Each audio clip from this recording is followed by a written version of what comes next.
School starts Monday. That quick? Well, considering I've been out of school since February, yeah, I would say that quick, bro. But 2 of my classes are online and the other 2 are hybrid. And I fully expect in like 4 to 5 weeks everything to go online because they're not going to be able to pull this off.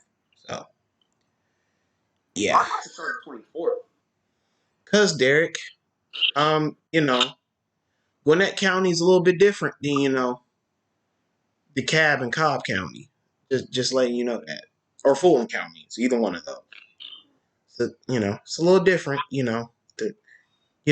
I don't think, Derek, you can correct me on this. I do not think a whole bunch of people showed up at the headquarters of schools administration and protested.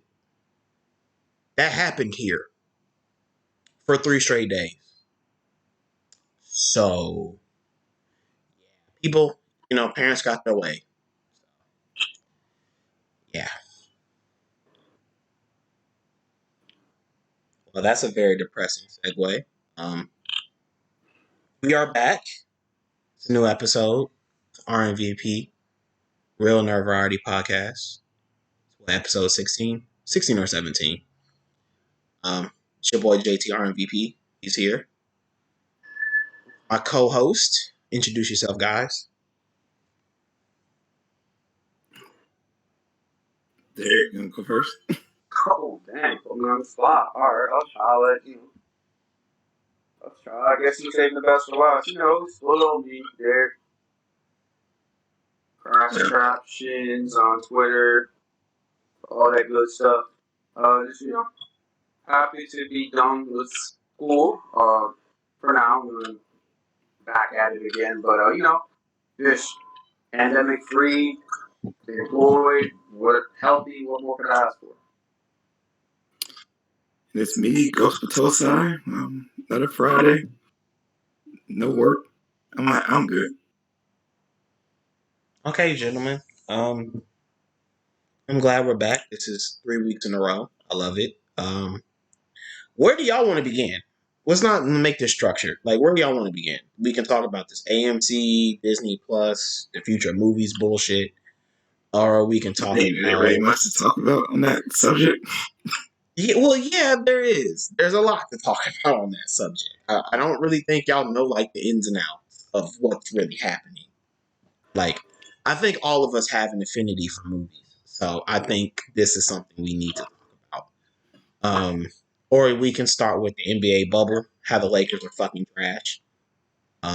Y'all clinch first. Like, what are you talking We about? are fucking awful. Awful, and that's the clinch first. We are fucking... I'm not getting... If you want to hop right into the NBA, I can get my shit off. Like, we are fucking awful. Go ahead. We're fucking awful, John. We're awful. I mean... No, there's no I mean. Bro, like, okay, beating the Clippers. Was that great? Sure, because niggas were talking a whole bunch of shit for fucking 4 months. That shit pissed me off. I didn't want to hear shit. Wait, more than that. 8 months? Since what? October, niggas been talking shit? Beating them fuckers was great. Okay? I mean, cool. They beat you twice. Cool. And we beat their ass twice. So, yeah. All right, Jerron. Okay, that's cool. All right, yeah, man. Okay, Don't act like y'all didn't lose. No, we did lose. But, like, we've been the better team the whole entire season. By far. People believe in Kawhi. I like Kawhi. I believe in Kawhi. I don't believe in Paul George. We know. Well, no, the whole NBA fucking knows. So don't put that on me. The whole NBA knows. All right, I don't even think Kawhi. Okay, I went back and watched that game. Right. Hey, Paul George needed to get that ball back to Kawhi. Kawhi would have hit that shot, or he would at least tied it up, right? Or just Paul George. No. All I'm saying is, dog, we have 10 days left to the playoffs. We're 2-3. LeBron looks like a 2-pack of ass. Anthony Davis looks great. Danny Green can't. Danny Green. He's 35. Jerron, Oh my God, no! It doesn't He was work good that in the way. playoffs. No, He goes 0 dark 30, and then he Dron, beat that LeBron. no, it doesn't work that way. Like, do you see how many dudes are getting nicked up and hurt? Like, are y'all like watching this? Are y'all seeing like, bro? We're gonna get into the Sixers, but like, we're older than Ben Simmons, and he just dislocated his fucking kneecap off a jump shot. Like, these dudes were off 4 months and have to ratchet their bodies up to play NBA playoff intensity basketball when they use 4 months to do that in the first place. NBA athletes do not train for October, November, December, January, or February. They train from March, April, May, June. Those are the 4 months that matter to them. That's when they ratchet up their intensity and their effort. The rest of that is just to build habits, right? And what you're asking NBA basketball teams and athletes to do is to basically take those 4 months and condense them into 8. And LeBron James is 17 years in. He's 35 years old. He's played the most minutes in NBA history. That is a concern when I see the Portland Trailblazers, who I think we will beat in the series, but our first round series should go no more than 5 games. Fucking with them and Logo Lillard, Oh no, they going 6 at least. That shit going 6 at least, okay? I don't want to play with those numbers. That nigga a gangster, bro. Hey, bro, that nigga is a gangster. That nigga's a Hall of Fame basketball player. I don't care what people have to say. That nigga's a Hall of Fame basketball player. You don't fuck with that. You don't fuck with that. So I'm so glad Memphis won tonight. I'm so glad Phoenix won. I'm so glad San Antonio. I don't want Portland nowhere near this shit, bro. We will beat them, sure, but it will make LeBron have to exert more effort. He's 35. He's Superman. He's the most durable athlete I've ever seen in my lifetime. Sure, I can't count on that. I saw what happened to Kobe. We saw what happened to Michael Jordan. We saw what happened to Tim Duncan. We saw what happened to Paul Pierce. We saw what happened to Carmelo Anthony. We saw what happened to Allen Iverson. Like, their powers go away, kind of. Yeah, and for him, different, bro. But he's okay, Dron, he's different. But how long can we keep saying that? So I don't like to play. I don't like to play with those factors with my favorite teams. You know what I'm saying? Like, I don't like to do that. The one silver lining is the real Kyle Kuzma has showed up. Kyle Kuzma's been great. Kyle Kuzma and Anthony Davis have been nuts. They've been great. So I don't buy this shit LeBron coasting. No, bro. I need to see what you got in the next 3 games, bro. I need to see LeBron chilling these next 3.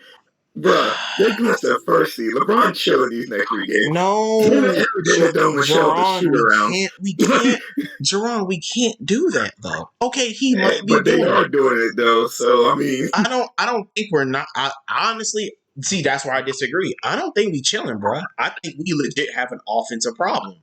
I think our defense is okay.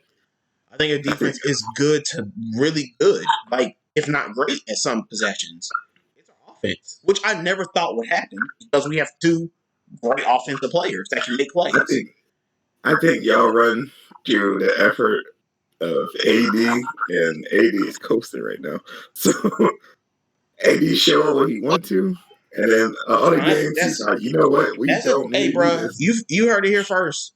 That's dangerous, bro. That's a dangerous game. That's dangerous as shit, but bro. this is AD's first time being in a situation, so what you expect? Well, no, he's been to the playoffs, albeit twice. Yeah, but he's never been in the playoffs. Like the hunted. I know. He's always been. He's always been to win the finals. Yeah, I know. He been in the playoffs as a team that like barely made it, and like as long as he win a couple of games, they love him. Like he never had this pressure on him. Well, Jerron, he did single-handedly.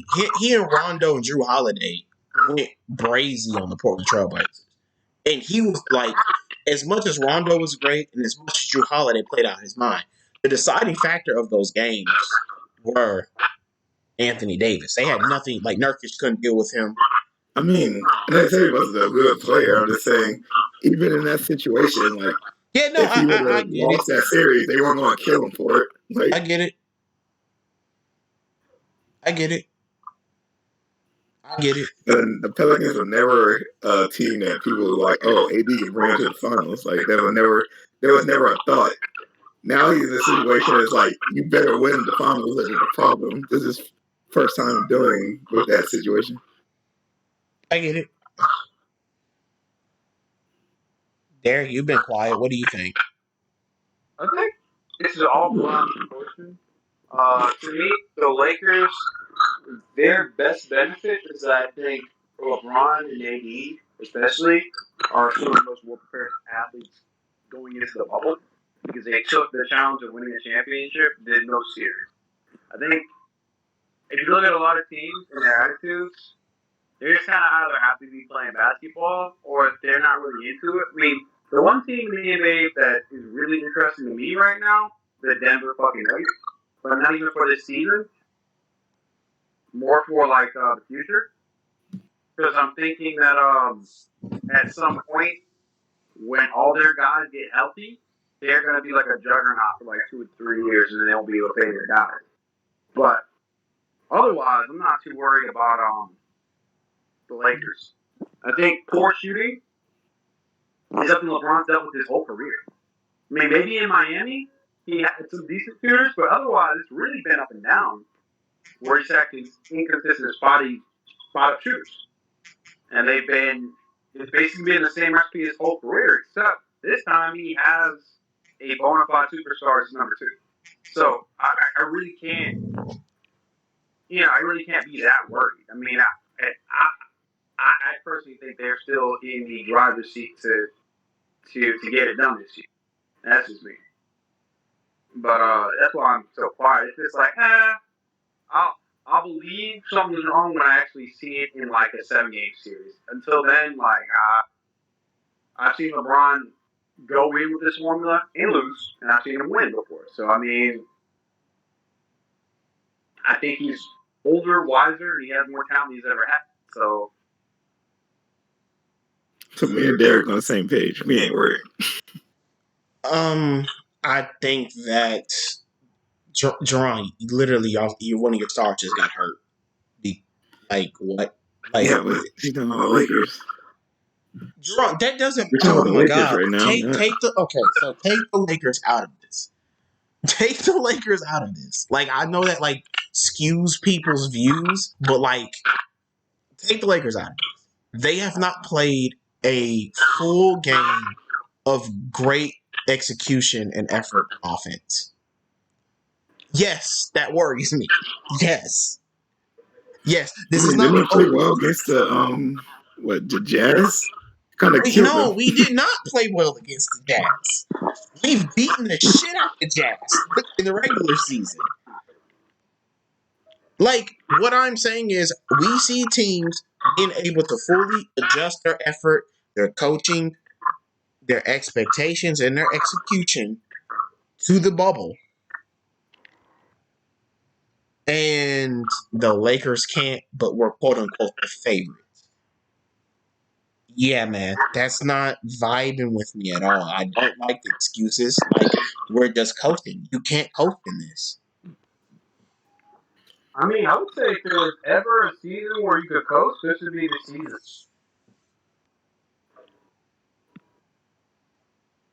What'd you say? If there was ever a season where you could actually coast to make an argument for taking it easy, I mean, because like what you're saying about guys getting hurt, doesn't that kind of feed into the idea that you would want to take it easy, not take games that aren't really significant that seriously? Yeah, but Derek, okay, you being a world trained athlete does not mean you have to get in rhythm and in the flow of the game. That's for any athlete. That's literally for any athlete. You just can't come in. LeBron is too old, has too many minutes, and has too many intricacies to his game to be like, I can just turn this on in the first round. He would be literally stupid to think that. Eric, what is that in the background?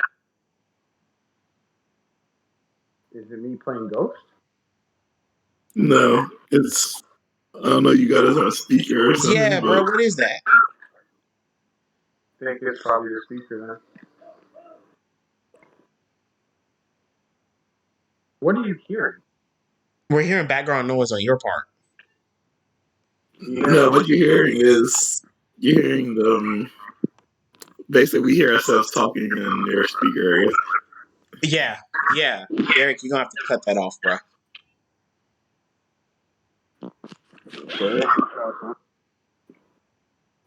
Yeah, but wait, what was I saying?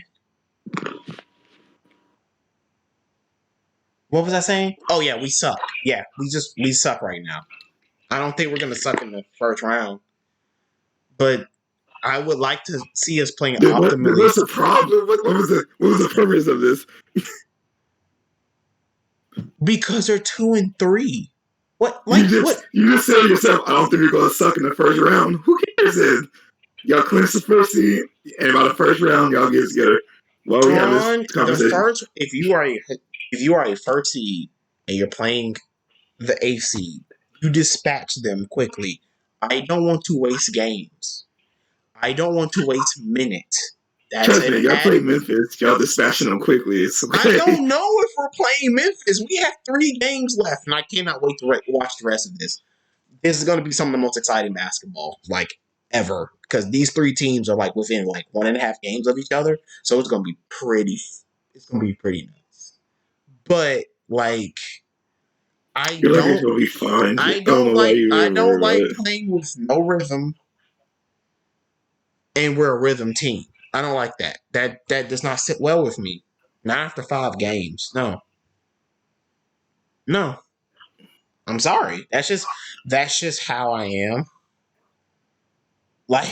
I'm a realistic Lakers fan. I don't like Lakers fans who live in La La Land and just think everything. When you have LeBron James, you can bet on him. Duran, okay.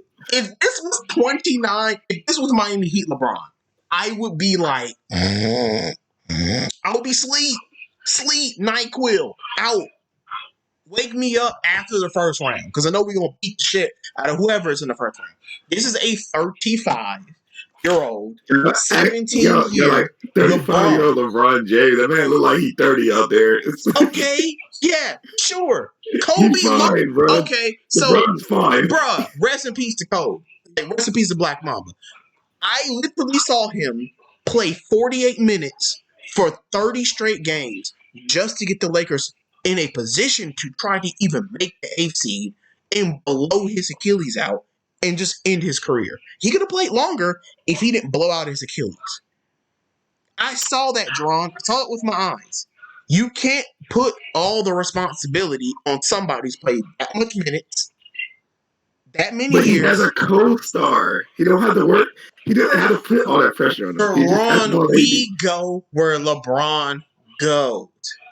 Anthony Davis is our floor. LeBron James is our ceiling. Ceilings in sports wins championships. It's simple. It's that simple. And LeBron is resting right now.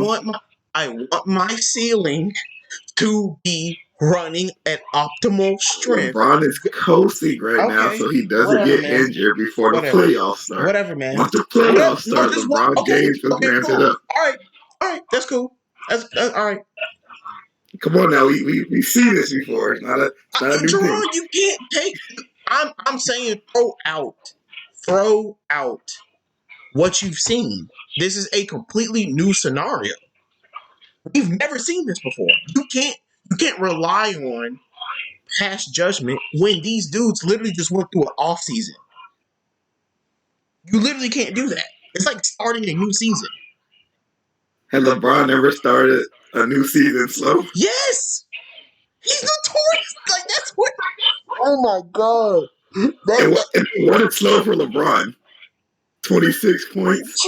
That's not the point. When other people are starting fast, that is dangerous. When Damian Lillard is averaging 37, 8, and 6. That's great, but you don't make the playoffs. Who cares? Oh my god. Y'all don't understand. You're winning for no reason. Y'all don't understand it. Y'all just don't understand it. You're the 1 seed. You're the favorites. And y'all have 3 more games to get chemistry up. Y'all be fine. There's no reason to have this conversation.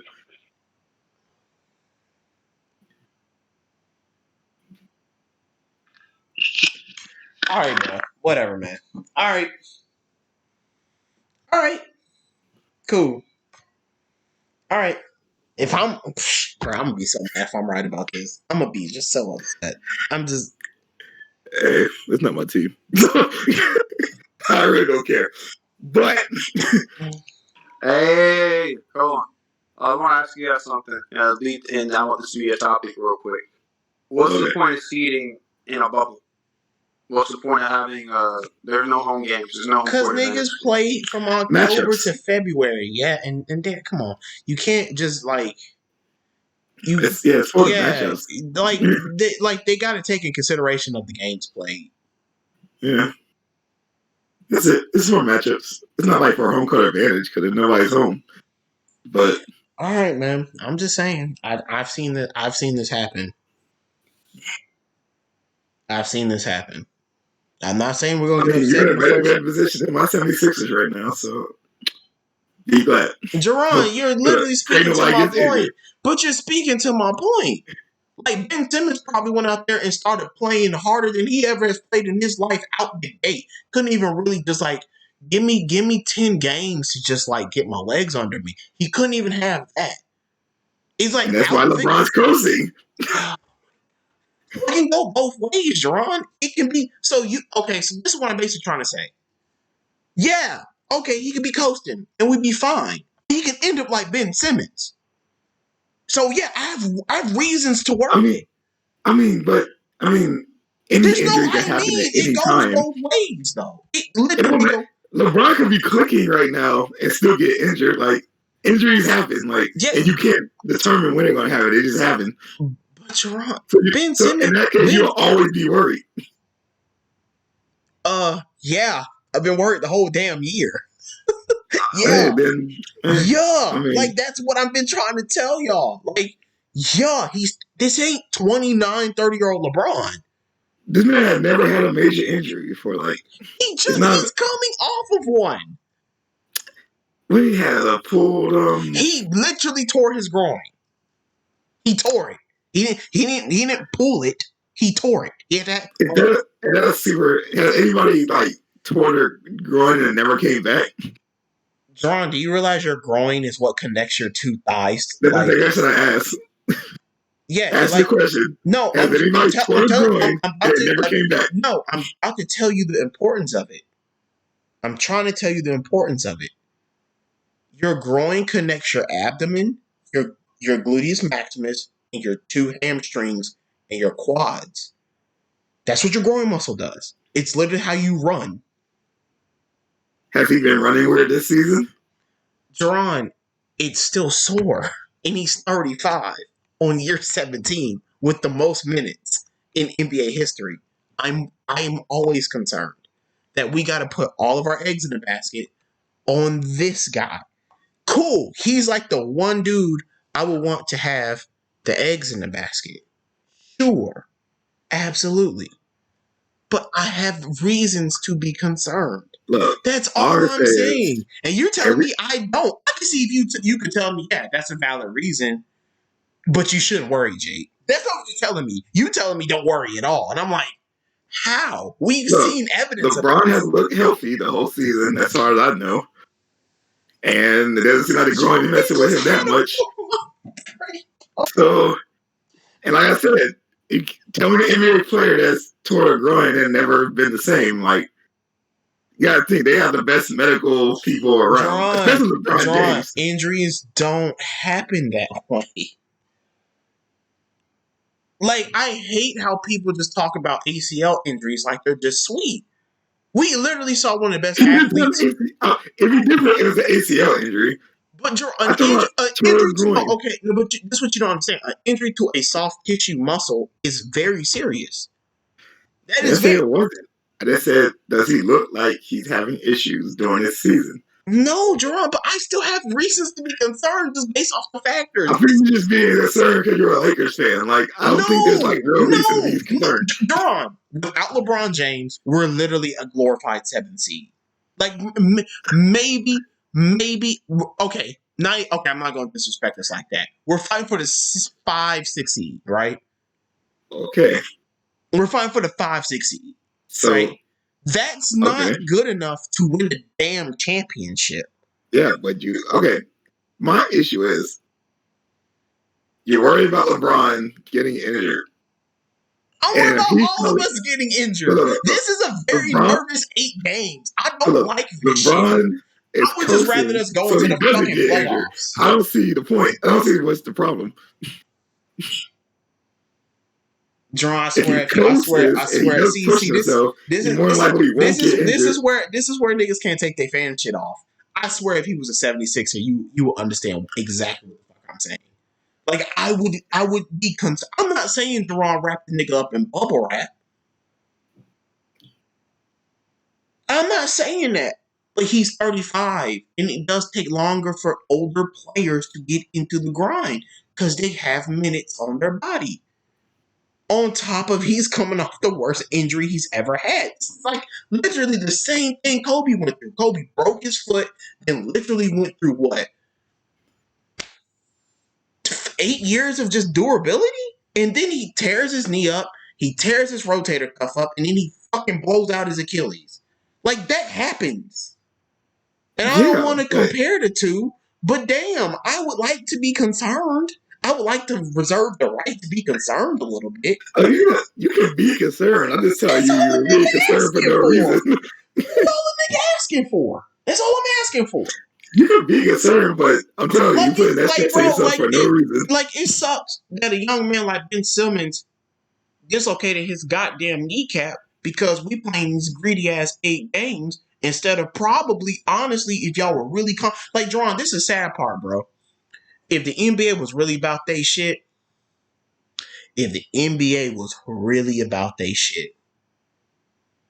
this wouldn't have been 8 games. This would have probably been 20 games. Right? Right? And then we go into the playoffs.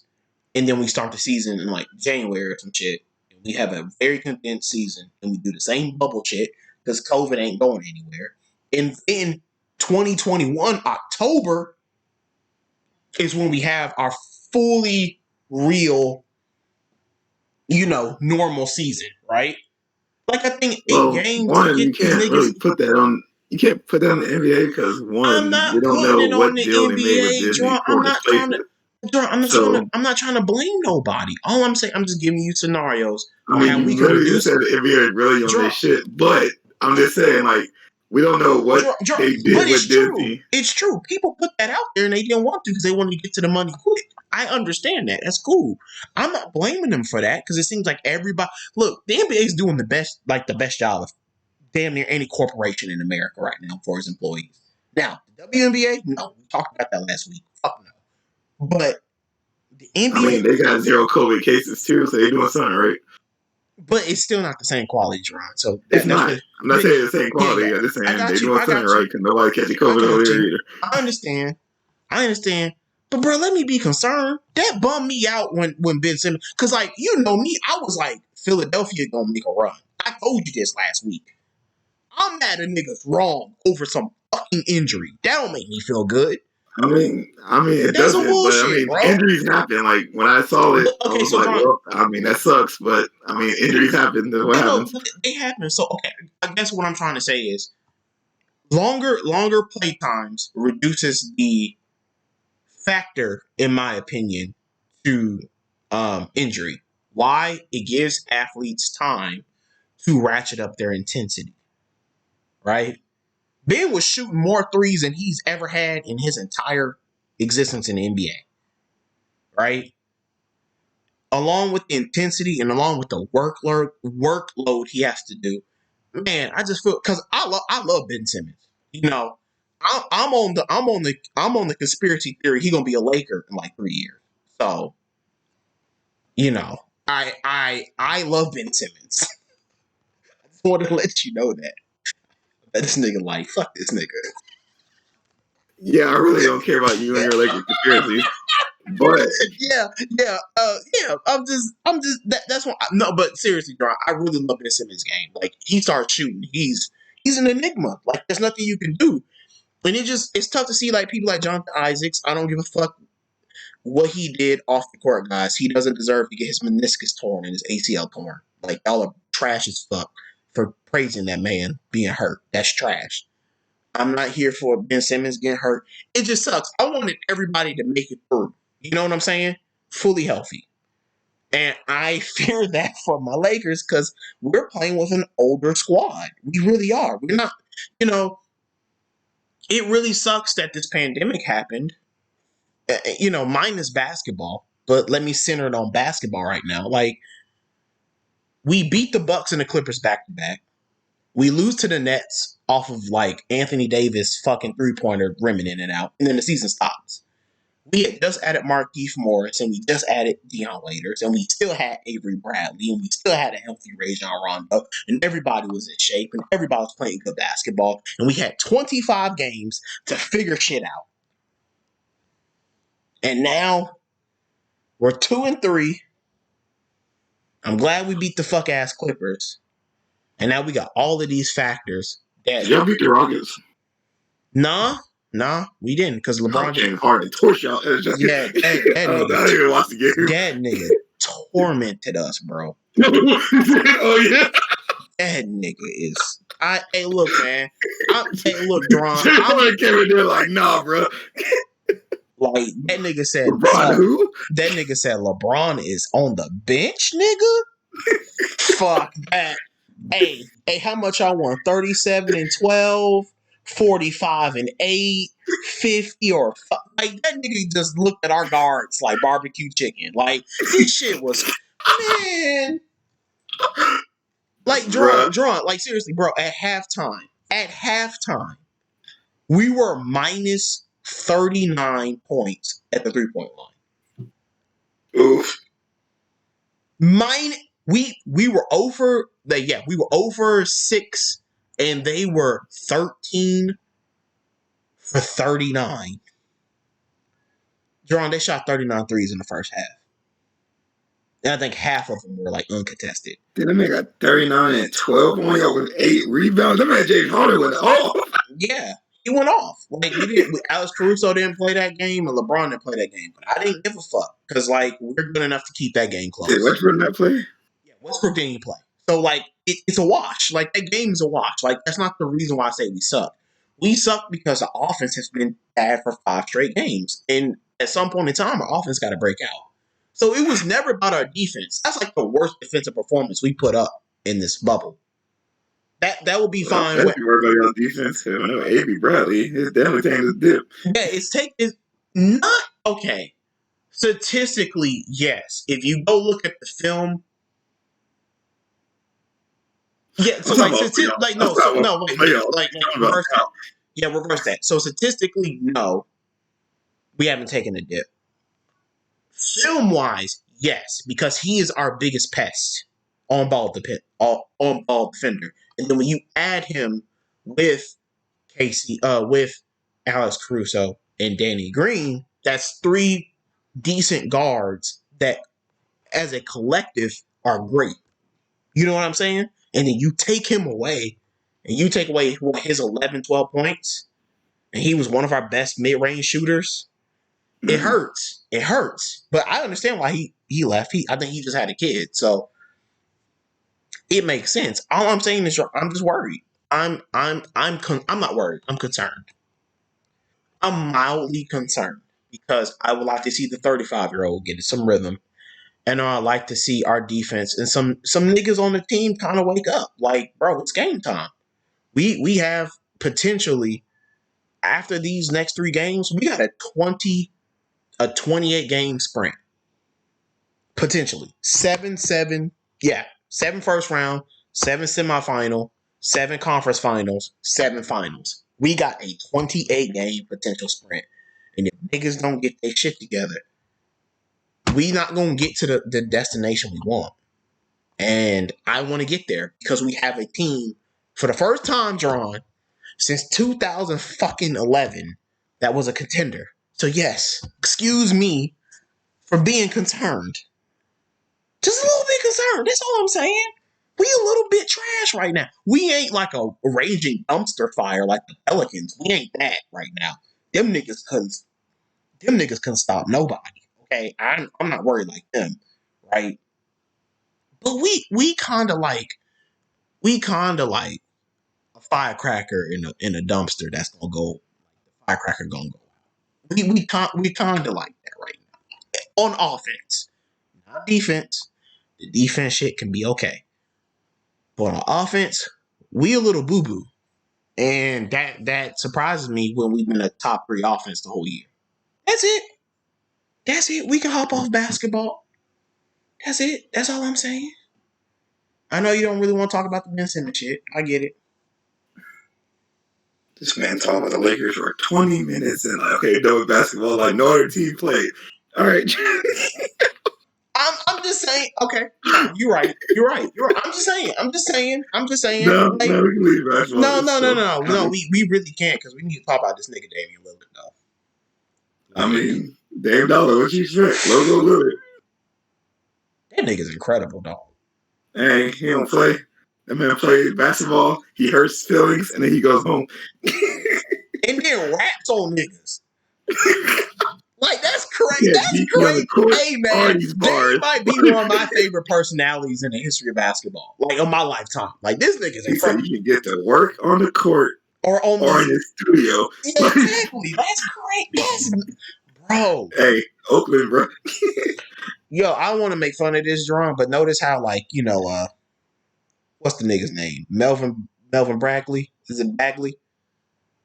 Marvin Bagley? Yeah, Marvin Bagley, whatever his name is. Marvin Bagley, he sent that fucking diss track, and that nigga ended his shit, and that nigga ain't played basketball since.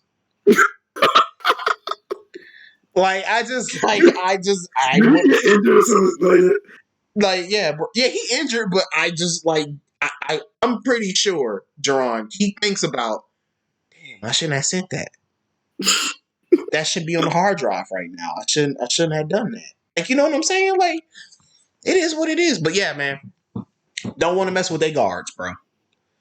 I don't want to mess with Portland. But I think it's too little, too late, though, man. I think they dug themselves too big of a hole. I mean, but they definitely. But remember, they don't have to get the 8 seed. They got to get the 9 seed so they can play the play-in game. Bruh, if they get that 9 seed and they get that play-in, look, if they got a play-in game and it gets the Grizzlies, they're winning. It's a wrap. He put 100 points on their ass. It's a wrap. What's that name? Nurkic ready. Carmelo ready. That whole team ready. Gary Trent Jr. can't miss. Literally can't miss. They're winning that game. I know it went to overtime last time, but they're winning that game, bro. They just a more experienced team. They've been in the playoffs more than them. Oh, and the Washington Wizards have been eliminated from the bubble. So I believe they glad to go to fuck home so they can eat some good ass food. Apparently, they're not going to be a tie-in game for the East. So there's no 8th, 9th game. Because I bet the gap is so far, it's not even worth it. Yeah, probably. Like, I think, John, if I'm not mistaken, like, who's all in play? I think Phoenix is done after tonight. I think they lost tonight. They're like 0-4. They're done, right? I think it's the Suns, which is hilarious. Man, that nigga Devin Booker put his dick in the fucking Clippers. We'll get to that one. I love that. I watched that whole game. Okay, yeah. I'm gonna say that because I got some jokes with Paul George again. They just beat the Pacers yesterday. They did what? Suns beat the Pacers yesterday. Yeah. I mean, they coming. So it's the Suns, the Grizzlies, the Spurs, and the Trailblazers. Those are the 4 playing for those 2 seeds, right? It's gonna be exciting. Like, we got 3 more games left. It's gonna be the shit. I'm gonna be tuned in the next 2-3 days. It's gonna be nuts. Yeah, the Kings are pretty much done. Yeah. Phoenix is, I mean, they're winning, but they're still under the Pelicans. So yeah, but John, they're like a game back, right? Let me see the standings. They're actually tied with the Pelicans right now. But the Pelicans, I guess, they got the tiebreaker because they're 11th, the Suns 12. Right. And then the Spurs are 30 and 38. So it is that they got to play one more game and then they'll figure out the rankings between them. So it really is just the Grizzlies and Trailblazers. As long as they keep winning, then it's going to be them two fighting for that 8th seed. Yeah. Yeah. And on the East side, yeah, bro, like the Magic are 8th at 32 wins, and the 9th seed is the Hornets at 23. Like, there's no point. and There's the no 10th point. seed is the Wizard at 24. Like, yeah, no, it's like, yeah. The Magic just got the 8th seed. This is before this. There's no catching up.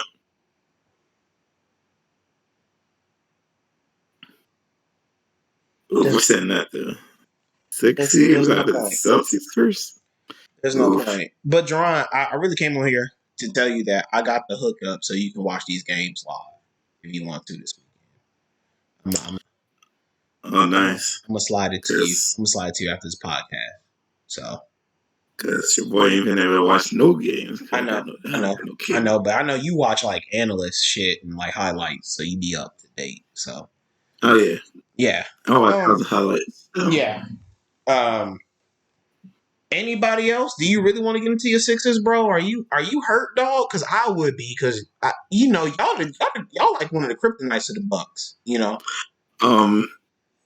The only way I'm gonna be hurt is they don't fire Brent Brown at the end of the season. And they like, yo, Ben Simmons got hurt. We're gonna keep Brent Brown. I'm gonna cry. This shit funny as fuck. Hey, bro, if the NSA is listening to this podcast, they gonna think you have like some terroristic threats to Brent Brown, right? You hate that nigga, bro. I don't hate Brent Brown. You just think he can't coach. He'll be a great assistant coach.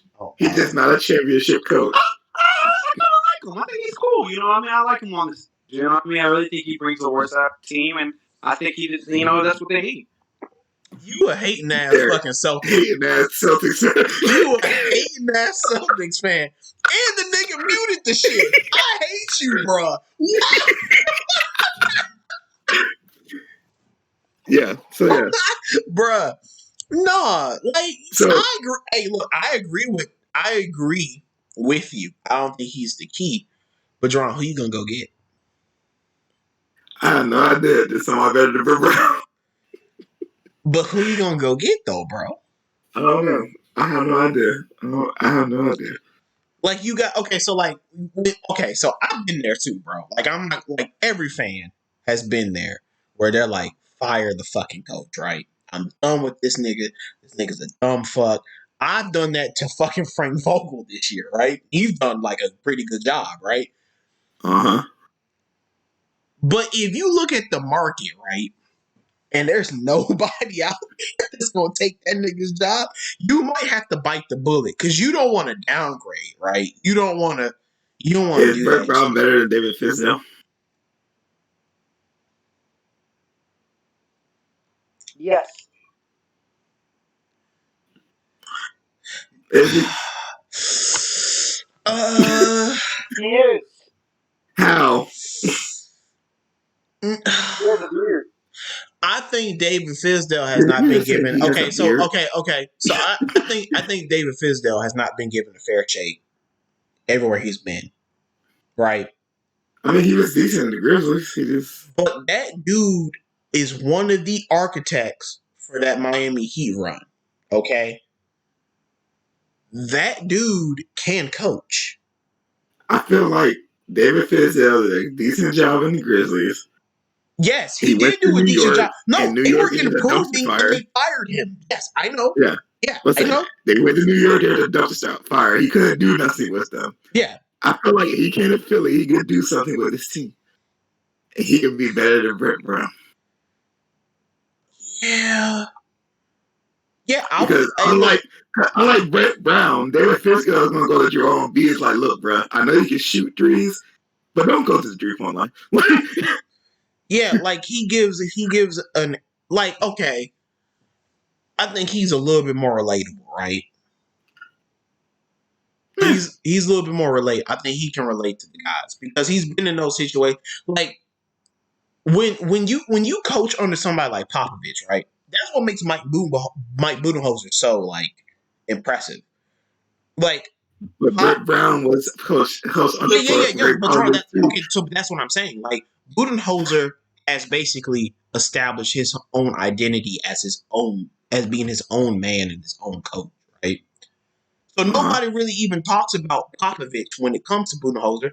Budenholzer has won the Coach of the Year award twice at 2 different franchises, right? Yeah. So he's established that I know these X and O's, you fuck niggas. Don't fucking compare me to my mentor, okay? Brett Brown doesn't have that luxury. Every time we talk about him, oh yeah, man, he was a great defensive assistant under Pop, right? Bro, it's crazy. It's crazy. Jerron, think about this. It's crazy. I think Brett Brown's mentee, Lloyd Pierce, for the Hawks might be a better X and O coach than he is. Yeah, I was sad when Lloyd Pierce left. Yeah. It's effort with the Hawks. The Hawks got the athletes. He is demanding the effort, though. And once the effort catches up with the Hawks, they're going to be dangerous. Like, the Hawks in, 5 years, for the next 5 years, is going to be, one of the top teams in the NBA. Mark my word. Like, they have just too much fucking talent on that team, right? So, yeah, it's X and O's with Brett Brown. It's decision-making at the critical points. But I don't know who you replace him with, bro. I really don't. Well, you can't keep him there because you can't keep him. But he's had 3 to 4 years. He's done the same thing. Did Jason Kidd take the job with the Knicks, or who took that job with the Knicks? I forgot who. Yeah, I'm about to look that up. Who took that job with the Knicks? Because it was some unknown coach.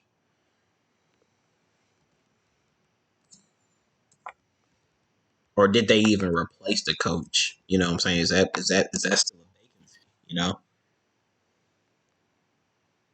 Right. So they hired Tom Thibodeau. Oh, Lord. Oh, yeah. That's going to be a fucking dumpster fire. Okay. Yeah. See, Tom Thibodeau, another one of them dudes, will be a great defensive assistant. All-time great defensive assistant, right? But he should not be a head coach because his practices are too outdated for the NBA. Like, Deron, what y'all need is an offensive coach because y'all naturally have great defenders on your team. Yeah, Matisse Thybulle, Ben Simmons when healthy, and Joel Embiid. Right then and there, you got enough. Like, Matisse Thybulle puts people in, padlocks, bro. Yeah, that was a good. Elton Brand did his thing on that draft pick. Great draft pick. And that kid is going to be a great 3-and-D player, right? And he did it last time with Landry Shamet before we traded him. So. Yeah, see, so Jerron, think about this. Think about, did Elton Brand draft Robert Covington? He didn't. No, that was Colangelo, right? Yeah, okay. So he's drafted Landry Shamet and Matisse Thybulle. Yeah. That's a good track record, bro. That's a good track record. So it's like the 76ers have the requisite pieces. I think they need a completely different philosophy of coaching. They need to be more. It's literally the reason why Brett Brown got to go. He got to go. Anybody better, but you have to change something on that team, or we're not going anywhere. Yeah, that's true. And the only thing you can change, because we have no cap space, so not like we can bring somebody in. The only thing that can be changed is the coach. That's true. So, Brett Brown, I'm sorry. I like Brett Brown as a person. But he gotta go. Because there's a disconnect there. Even Jimmy Butler mentioned it. I don't know what it is, but there's a disconnect. Yeah. So you want to talk the Celtics? I don't know what the Celtics are Derek, you need to get your ass off that mute and talk about your team now. Oh, so you don't want to do that? Word? I mean, Jason Tatum got the haircut. All of a sudden, he's a baller. It's like, I'm Nostradamus. It's like, I called it. That man came in with the frou-frou cut. Was ass. He was a 2-pack of ass with doodle juice on the side. All of a sudden, the man gets a nice cut. He a baller. What I gotta say? Oh, you want me to say it again? You gonna tell us what you think about their chances? Has anything changed in these 5 games? Oh no, we gonna get slapped by the Bucks. But Jason Tatum's gonna look good.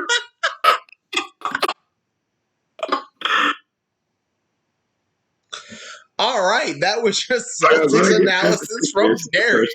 All right. First round playoffs. If you think about it, look, we got a weekend side. We got no post offense or defense. We're very small. We have wings. I don't want to call them soft.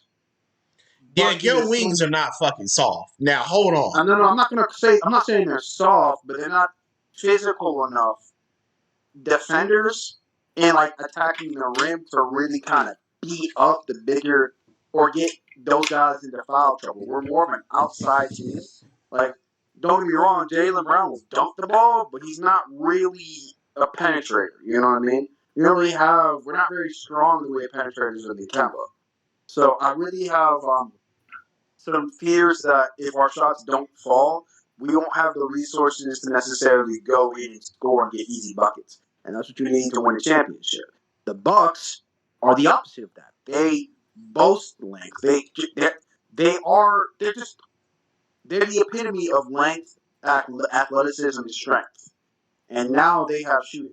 They had shooting last year, but they still have shooting this year. Eric Bledsoe doesn't seem like he's going to sell out in the playoffs. So we don't have that going for us. So, I mean, and they don't seem particularly without depth. You know what I mean? They seem like they have an okay little 7-8 man rotation. So I just look at it. I look at the matchup and I say this year's just a bad matchup. The team, the way the Celtics are constructed, we're not built to beat the Bucks. Okay, so how y'all feel about my Heat prediction when did y'all watch that game? Okay, I want to say that last week I was tripping. The Heat, they got some shooters on their team. The Bucks. I've been saying that. I've been saying that for 3 fucking months. They have the players. Jimmy didn't even play, bro. Bro, that man Duncan Robinson, bro, that man can shoot the lights out. That man was on one leg hopping and still hit the three like it was nothing. That man's is wild. They got, bro, him and Tyler Hero, they got shooters, bro. This is a different Miami Heat team. And Kendrick Nunn can hit them too. Like, yo, bro, this is a different team. And if Jimmy stopped being a dickhead, yes, the NBA fucked you over, nigga. We get it. Nigga, we need to see you hoop. Like, you got a chance, bro. Like, I don't want to play the Heat. Why is Jimmy not playing? They didn't, like, really listen to him or his recommendations for, like, names and shirts and shit. They kind of. I know that, but he still he's still beefing over that. Yeah, he's still beefing over that. I thought he was just resting or something. No, he was resting, but he's still mad about that. So, like, Jimmy need to get over that because, like, he needs to, like, ball, right? Like, they need him, John. Like, he's the key to their team. And if he's playing great with Andre Iguodala, with those shooters, with Bam, with Eric Spoelstra, dog, that's dangerous as fuck. I don't want to. No, bro. Like, if you an Eastern Conference team, you don't want to play them. You don't want to play them. You don't. Now, I told you that. Like, Bam is going to give Giannis problems because he's big and strong. He's big and strong and quick. Like, that's all you really need. You know? That's it. That's it. So, is that everything for basketball? No, Jimmy Butler got some foot soreness. That's why he's not playing. Yeah. Yeah, but Ron, he's still beefing over them. Like, he's still got, like, Adam Silver's a fuck nigga. Like, energy. Like for real. Like, he still got some beef. But, you know. Hopefully that gets solved. But yeah, the Heat are one of my teams to make a run. It was them and the 76ers, but oh man. But then it's going home. That's some bullshit, bro. That's apparently you stay in the bubble, but I don't know why you would. No, bro, go home, rehab, dog. You don't want to have that surgery. Like the thing is, the information is on this injury is like if he rehabs from now until December, he can make it back fully healthy for the start of next season. But if he tries to come back, he will need surgery down the road. I'm like, don't do that. It's not worth it. Like, look at KD, bro. I wish the Golden State Warriors been like, yeah, we just gonna take this shit on the chin. I wish the Golden State Warriors would have been like, we're gonna take this shit on the chin so KD can be fully healthy. And now look, bro, we had a full fucking season without KD. That shit trash. I don't want that to happen to Ben Simmons. I don't want him to have no fucking compromising fucking surgery on a kneecap, bro. That shit is serious. Like, go Ben on. Simmons, if Ben Simmons loses his quickness and some of his strength in his lower body, he won't be the same player. Yeah, like, especially if he just finding out he can shoot and shit. Like, it's not. I think Ben Simmons would be fine. They said it's the injury that he suffered takes like 8 weeks to heal, and he should be back to normal. So Yeah, that's what I'm saying. Don't play. yeah, unless okay. So what's 8 weeks? So what's 8 weeks? That's 2 months, right? That's 2 months. That season will be over by then, won't it? Nah, it won't be. 1, It'll 2, be practically over. We'll be eliminated by then. Now, John, y'all be like coming into the conference finals? We'll be eliminated by then. Because the season's supposed to stop like October. Think about it. Let's say we gotta go against the Celtics and no Ben Simmons. I don't know. We making it out there, my guy.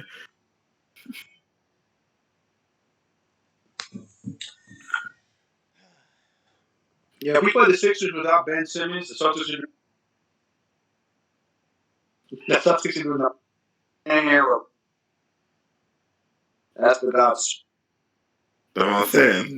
Because right now, we're the 6th seed. They're the 4th seed.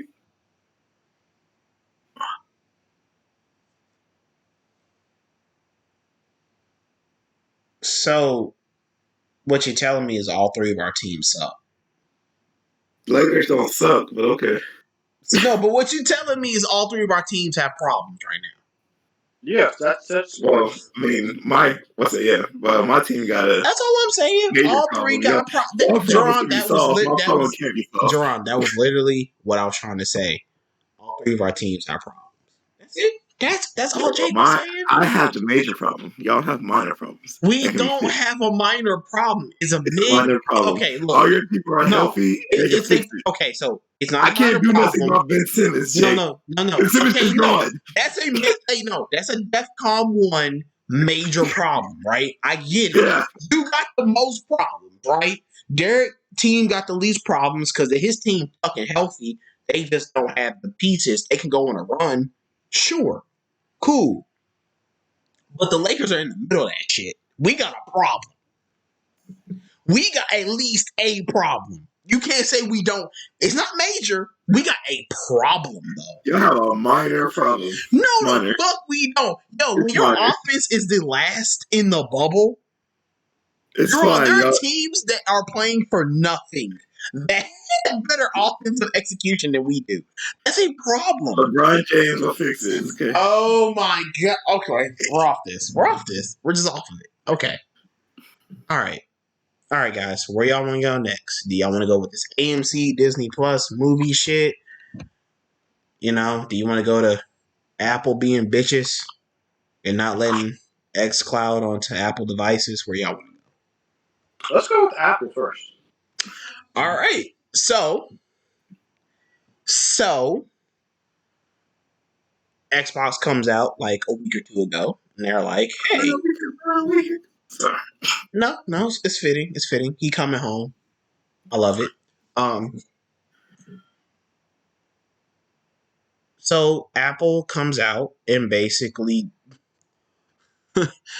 they bar literally GeForce streaming, Google Stadia, and well, yeah, because they said they don't want they don't support in-app purchase or cloud server. Right. It has to be they want to review every piece of software or firmware update that comes through them. And that's always been Apple's terms of service. I'm so sorry if people don't know that.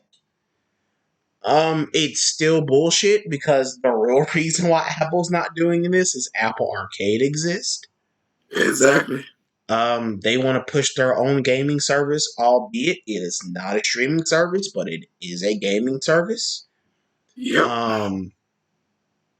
And they're just doing what's best for their platform. And honestly, I see both sides. I can see consumers who are Xbox fans, who are huge fans of Apple and have Apple devices, being very bummed out, and this being the breaking point where they just move off of the Apple platform. Sure, they're not leaving Apple. Not in mass, Sharon, of course. But there's some people just buy a Samsung tablet. It's fine. Yeah, which honestly, Drawn, which is like really funny. It's like you can just buy a different device that supports Samsung. Oh. You don't need to buy the phone. You can literally buy the really pretty tablet that they have, which is excellent. Like just buy the S7, Samsung Galaxy Tab S7 Plus, or the S6. Yeah, just buy those. Like it's fine. Like you can do that. And it actually will be a better experience than looking at a 6 to 5 inch screen. A horrible experience. It's right. It's not your phone. It's not your phone, right? But if you're gonna spend the money to get the controller, or you gonna spend the money on the actual program itself through Game Pass Ultimate, you might as well just be like, if this is going to be my extension of my home console or my home device, like gaming is not cheap. You got to invest money regardless. This whole xCloud thing is so stupid. Okay, we're gonna get there. We're gonna get there. See, this is why I want to talk to you, because I knew you were gonna have this energy. Me and you both. You know why it's stupid? Because Microsoft's problem is that they don't have their own dedicated hardware. But the funny thing is, they do. It's called an Xbox. Jerron, okay, but all right. Okay, no. Let me finish, and you can get your shit off. I know you want to get your shit off. That's why I wanted to have this topic. Like, you can get your shit off. Just let me finish. Good. Okay, so yes, it's not anti-consumer per se. It's close. Don't get me started on anti-consumer. No, we're gonna get into that shit too. It's close. It's not close. No, Jerron, it is close because their terms of service can be updated. It literally can. It's not close. It's a company that is trying to how's the best way to say it? Make sure their shit is pushed before any other competitors. You don't have to sugarcoat it. I know. No, and then the reason why their terms of service is so high because they want to make sure every app works 100% all the time. That's why Apple is Apple. Because any app you purchase on Apple works because they have a very strict app. They have a very strict terms of service. Okay, so John, you just went to one of my points where I'm going to be in Apple's favor. I'm going to need people who don't necessarily dabble in Apple devices or Apple development. I have one of my good friends, Chris. He's an Apple developer, and he tells me about shit from Apple. So I'm going to need y'all to like really just think about this. They have 1 billion plus devices worldwide, and it's going to grow over the next 10 years. They have their own app development suite. They have their own languages that you can develop in for as Apple. And they're doing their job, and they're doing their best to make it more open than ever. Stop fucking saying they don't care about developers, you dickheads. Yes, they do. They have one of the best and most prominent, prolific app development suites in software development. Why do you think they have more apps than anybody else? You fucking morons. Stop saying that dumb shit. Okay, I get it. Your precious Xbox is not coming to Apple. Ooh, fucking do. Don't lie. Don't fucking lie. Uh, that's like my only hardcore take I really have. But I see Apple doing what's best for them. That's what platforms do. They want to make the most money. They want people to use their services. So it's a And they have catch-22 no for me. obligation to help Microsoft. No, they have none. Especially Microsoft is not going to pay them more. No, Exactly. Microsoft is an idiot. Like Jerron, this goes back to what I'm saying. Like if you want to play hardball, you need to invest your money. Microsoft thought this shit was sweet. Oh, we're just gonna come with a streaming service, and everybody's gonna love us. No, nigga, nobody has to support your platform. You gotta give people reasons why, and if it's monetary reasons, okay, cool, do that. Why the fuck did you not come to Apple of all companies with some monetary incentives so they can put xCloud and optimize it for iPhone devices? Why Same reason why they won't go to these game companies and do exclusive deals. But money, they don't have it. Look, I'm about to tell you now. Aaron Greenberg fucked y'all over because that nigga couldn't stop doing podcasts and told everybody this shit is not profitable. So when people hear that, especially CEOs, CFOs, marketing executives for companies, they're like, oh, so y'all really need us more than you know what I'm saying, Jerome? Like Microsoft and Xbox need Apple more than Apple needs them. And so when you come out, because they don't have their own platform to push their stuff on. Exactly. And so when you come out and say we're not making money and we need to be on every platform to like really truly achieve our vision, y'all think capitalistic corporations are going to be nice to you? Especially when you are our contemporary and you've been our contemporary since our Nexus? Nigga, fuck you and eat shit. Like, what? What part of that don't people understand? Look, bro, I'm not bootlicking for corporations. I'm telling you the fucking hard truth. That's how Apple's treating this. You want us to help y'all make money, but you're not paying extra for anything on our platform. And it will take away users from our platform. Yeah, Nigga, exactly. have you fucking lost your mind? Reason why Xbox Game Pass is on PlayStation, because PlayStation like, why would we help you? Yeah. Like, this is competition. This Drawing, you see this? This is the shit people wanted.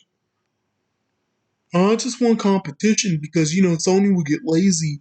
They won't like they won't. And Nintendo will get lazy, and we'll have a Wii U situation, a PS3 situation if they don't get that. Like, it's bullshit.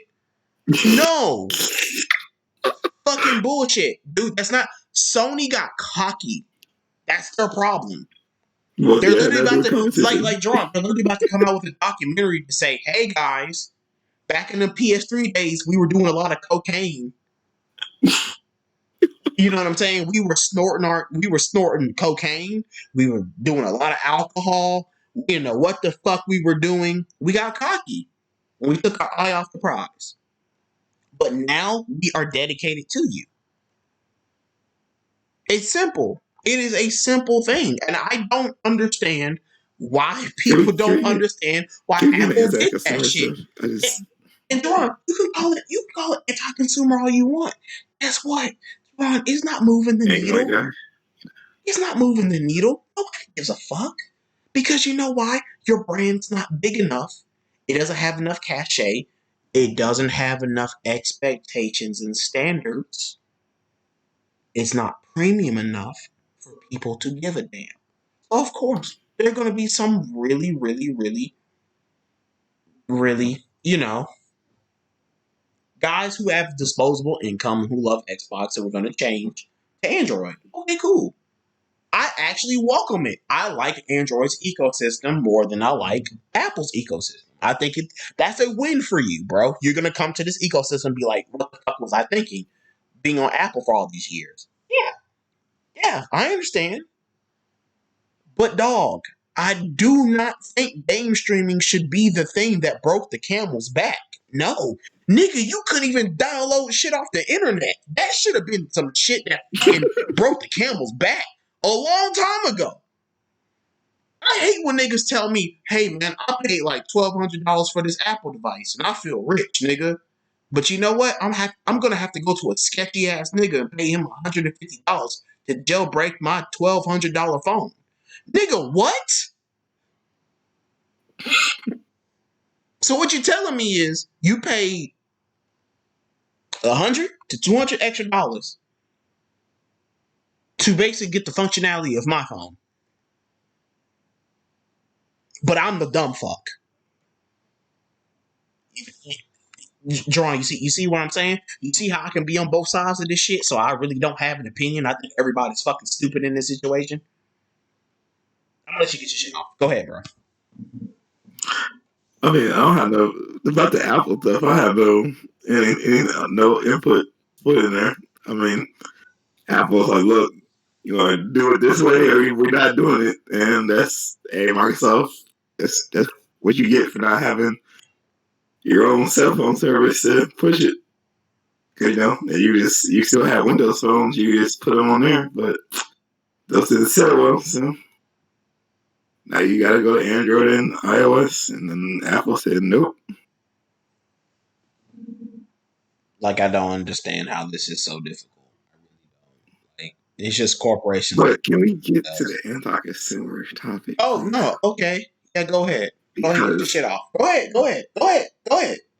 Go on your rant. I'm not gonna interrupt you. Go.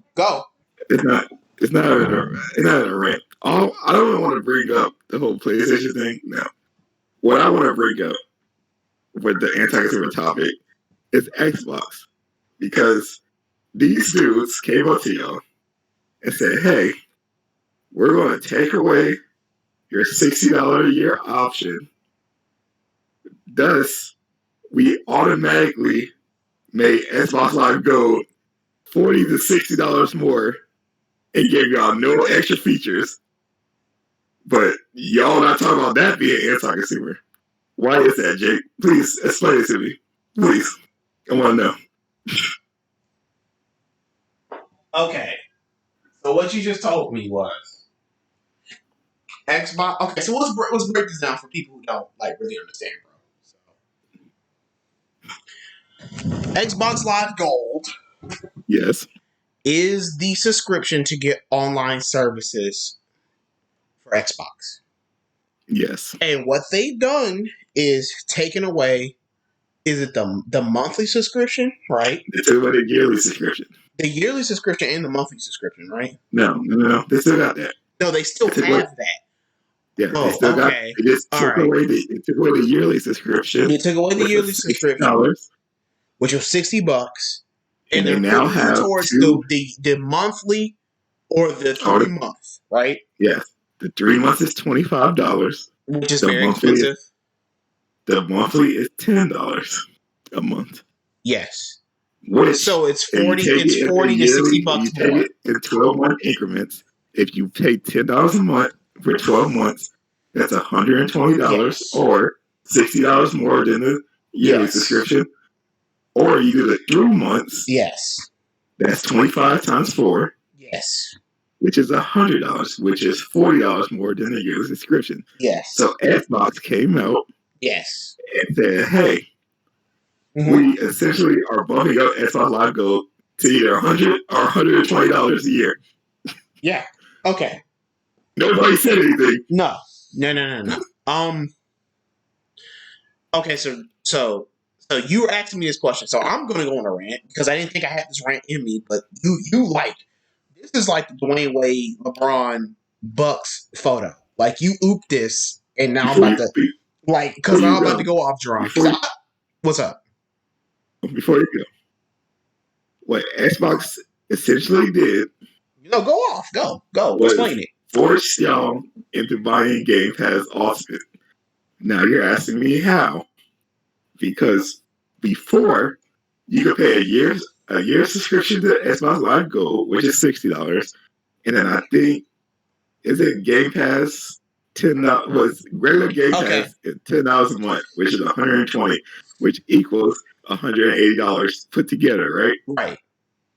With them getting rid of this yearly subscription to Xbox Live Gold, basically, if you buy regular Game Pass by itself, that's $120, and if you buy Xbox Live monthly or quarterly, that's either extra 120 or extra 100, which makes it either you're gonna pay 200 or you're gonna pay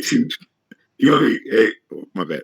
You're gonna pay 220 or you're gonna pay 240 Which a year. That's ridiculous. Yeah. Or Xbox like, hey, we got this thing called Game Pass Ultimate, which is $15 a month, which I think comes out to $180 a year.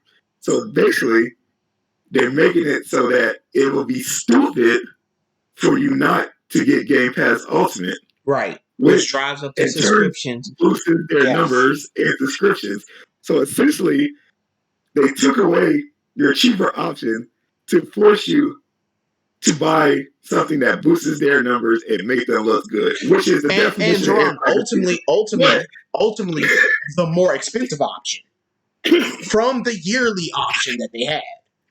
Yes, which is the very definition of anti-consumer. But nobody's saying nothing.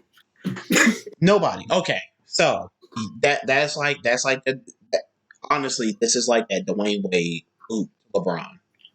By the way, guys, I'm gonna get that fucking framed in my house in like the biggest fucking picture I can. That's like black excellence. I'm sorry. It's beautiful. It's like the most legendary. Like Jerron, that might be like the most legendary photo in sports, other than maybe like Usain Bolt slowing down and like showing off when he broke the world record. That shit made me mad because I'm like, this nigga did 9.58 and could have done like 9.4. Nigga, what? Wait, hold on. This nigga flexed and then beat a world record? Okay, that's crazy. But yeah, Jerron. Okay. Everything you just said was factual, right? That is in on itself an anti-consumer practice. And so when I've been saying this for 2 or 3 years that people do not fundamentally understand what anti-consumer means. Anti-consumer is not that a corporation does something you don't like. It's when they are fundamentally doing things, their whole business practice, and it does not benefit you. It legit doesn't benefit you. The free-to-play paywall, John, is anti-consumer. The only reason you have that up is to make more money. Because there are probably a bunch of Xbox fans that play nothing but PUBG, play nothing but Fortnite, play nothing but Apex Legends, right? Mm-hmm. And they got Halo Infinite coming out, right? Which is a free-to-play game, right? Mm-hmm. Not necessarily a free-to-play game. You still have to sign up for the monthly or the 3-month version of Xbox Gold at the base. And at the top, you can, in the middle, you can pay for just regular Xbox Game Pass, but you don't get the online, so you don't get Halo Infinite. Yeah. So Game Pass Ultimate is the ultimate tier at $15, right? Yeah. 15 or 16 bucks. It's 15, right? It's 15 a month. Yeah. It's 15 a month. Okay. That fundamentally just helps Microsoft. That does not help you. Because they took away an option that was there for you that was economically viable to the market. And see, this is where I'm going to basically say the definition of anti-consumer. Anti-consumer is when a company fundamentally changes, manipulates, and leverages their business practices towards their consumers relative to the market to help themselves. Notice how I said relative to the market. Do you know why I said relative to the market?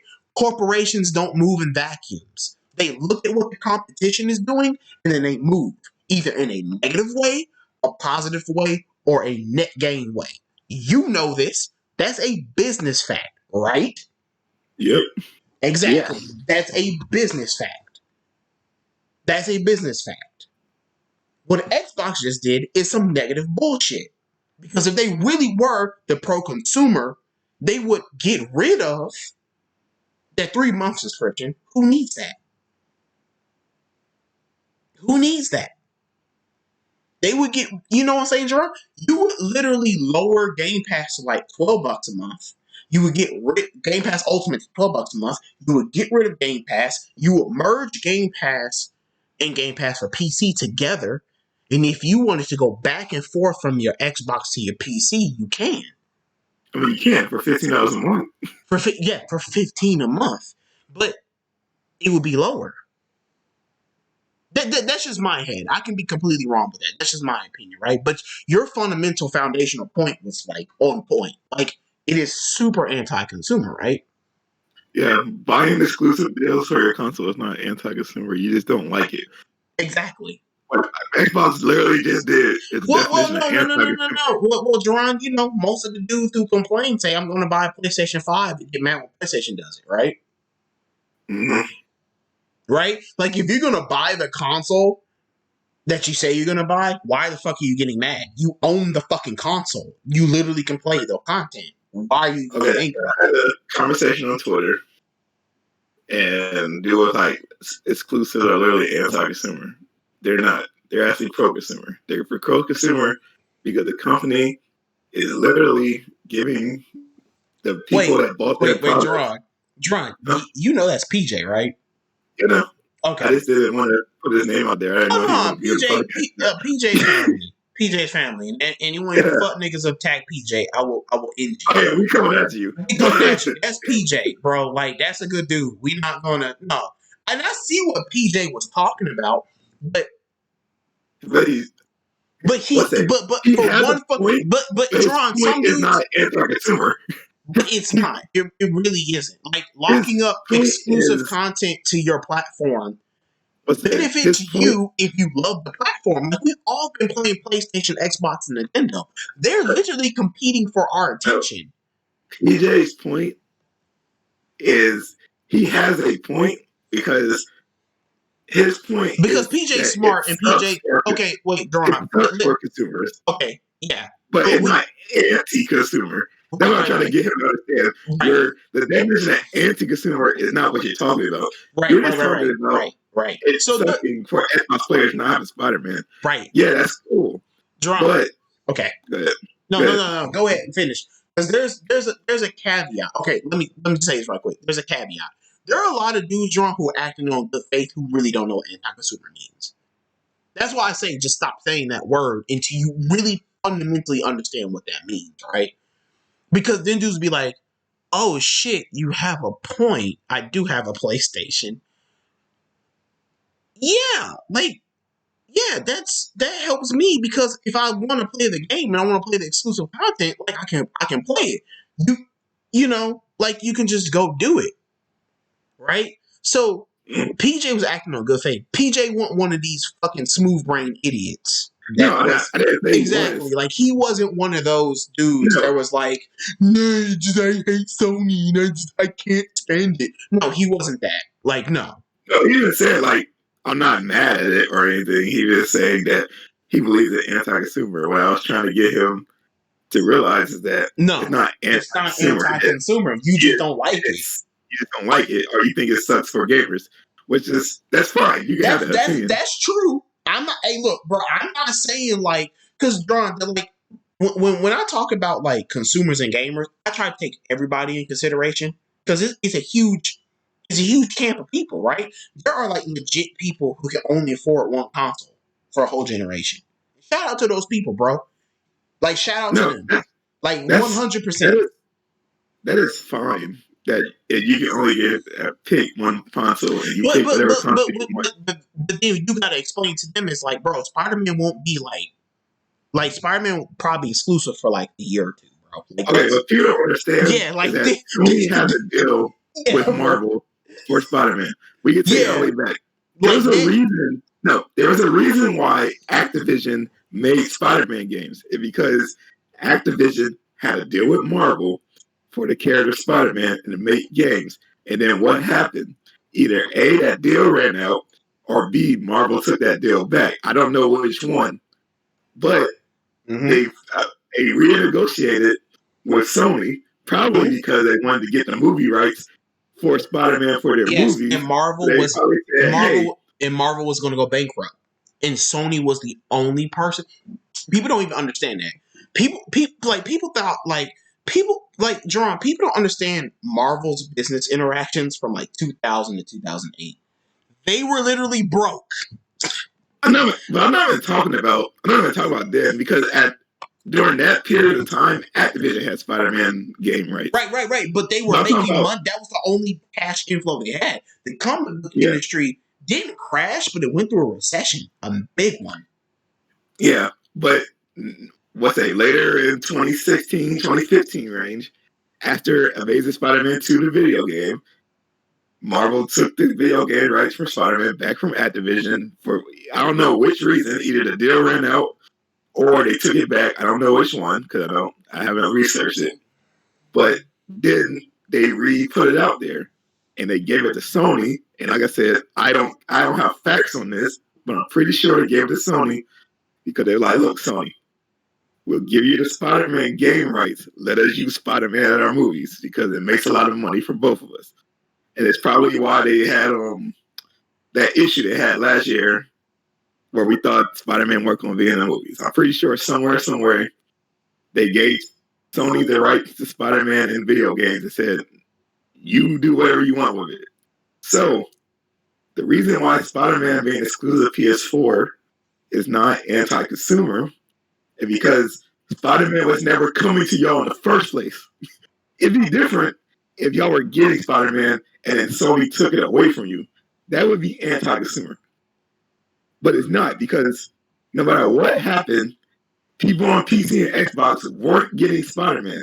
The deal is that Sony has Spider-Man, and y'all know Sony doesn't put Spider-Man on other places. They put it on their consoles because they want to push the sales of their console. Yep. So it's not anti-consumer. It's just a deal that you don't like.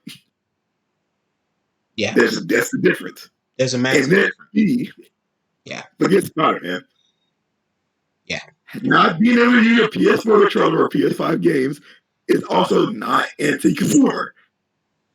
One, why would you want to use an old controller on a new console? They literally built a new controller that is better than the old controller for you to play on. They're being nice and letting you play with your old controller for your old games because you're probably used to that controller while playing those old games. Oh boy. But on a new console, for the new games, you have to use our new controller. And after seeing all this on Twitter, I finally realized that y'all niggas not gamers. Y'all not.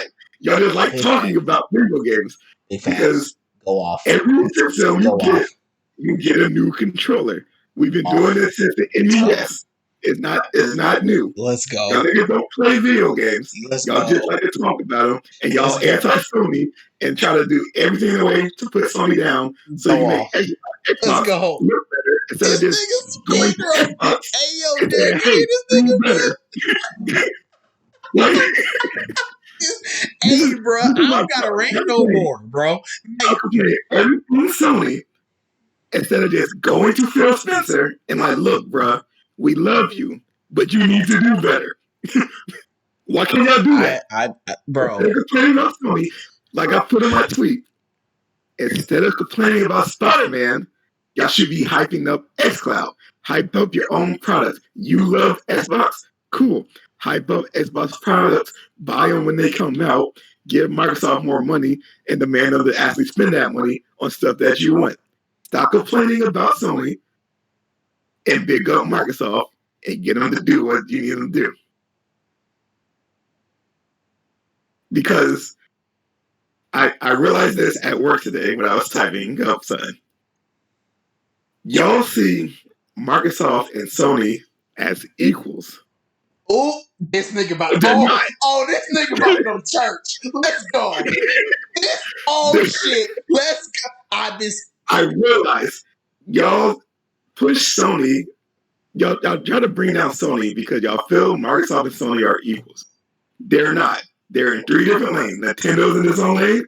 Sony is in its own lane. Microsoft is its own lane. Amen. If you want Microsoft to get to Sony, you gotta start asking for stuff, and you need to start supporting them so they can have the money to get you what you want to get on Sony's level. Amen. But y'all not equals. Amen. It's not. You're not. This man. That's all I'm gonna say. This is Jerome Luther King, man. This is crazy. That's literally what I was getting ready to say. I'm about to, bro. This is really Dwayne Wade, LeBron. Ooh, like for real. Like no, for real. Like holy shit. That's lit, bro. I'm about to go deeper because I'm about to tell you why these niggas feel that way, Jerome. Good, bro. And see, the thing is, they can't check me and you. Because we were 10 plus years gamers on Xbox, nigga. I started with the original Xbox 2001.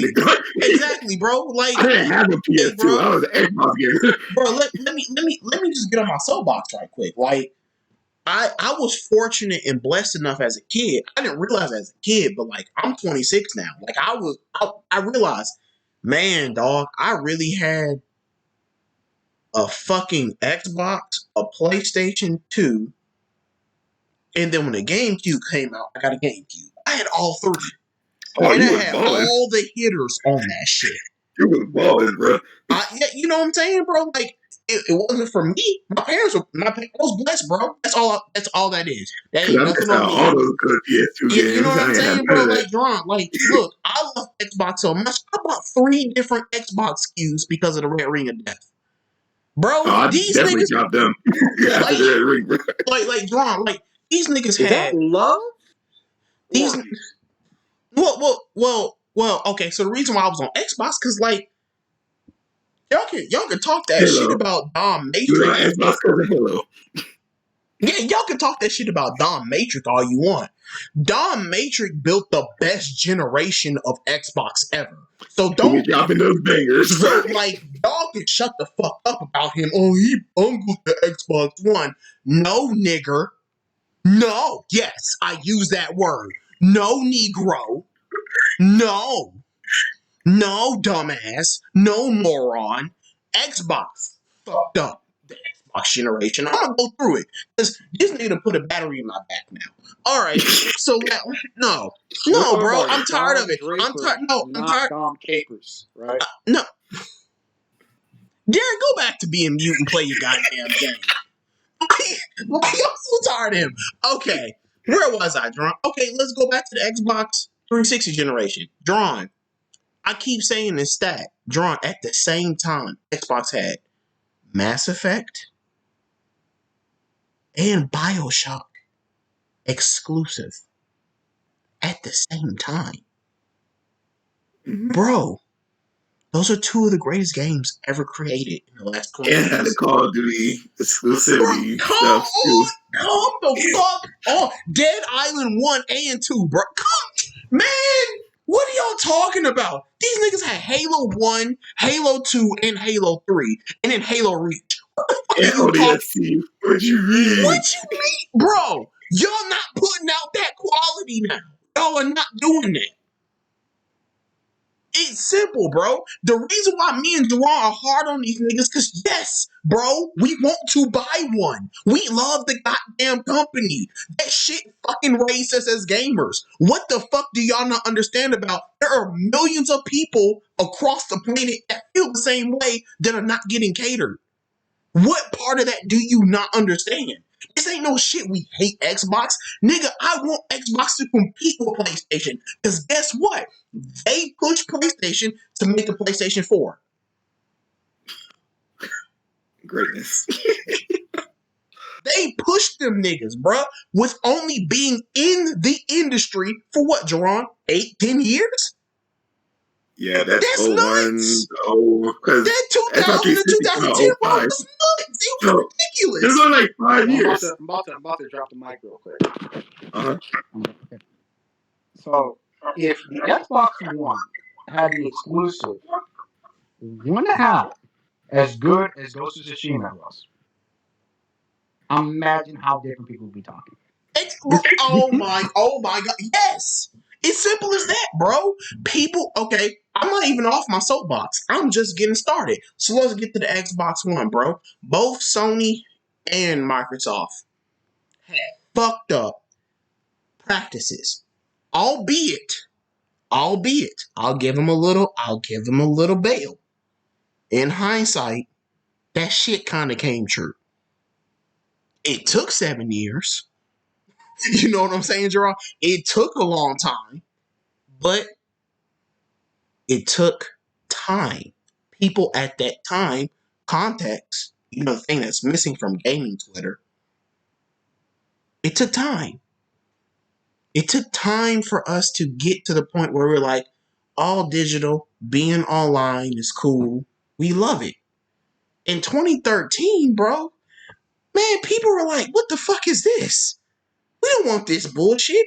And Sony was like, well, we ain't doing that shit no more. And Sony was like, 4 gigs of RAM? We're gonna go 8 gigs of RAM. And Sony was like, our shit was, not powerful enough. Let's turn the power up on that bitch. Sony adjusted. Sony saw the outrage and adjusted. Microsoft did not adjust. Xbox did not adjust. Drawn, am I wrong? Because I remember this. No, you're not wrong. I mean, I guess they took out the DRM, but they did. They took out that. Both companies did. That's true. But yeah. I'm not. But I'm besides not. I'm that, not. they didn't adjust anything. Yeah, they didn't adjust anything. So both consoles launch. Both consoles. I would say they launch lineups are comparable. I would probably give it to Xbox maybe about 1, 2, 3, maybe 5% because they had bigger titles. But they didn't stick. Okay, they had Titanfall, which was a phenomenon at the time. Yeah, so and then you had Rise of the Realm, and you had Sunset Overdrive versus Resogun. Resogun, which is an indie game, which is a good indie game, but still an indie game.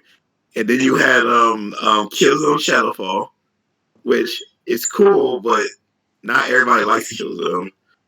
And then you had Infamous Second Son, but that came out towards the end of the launch window. And so then it you wasn't had there. Last of Us Remastered, right?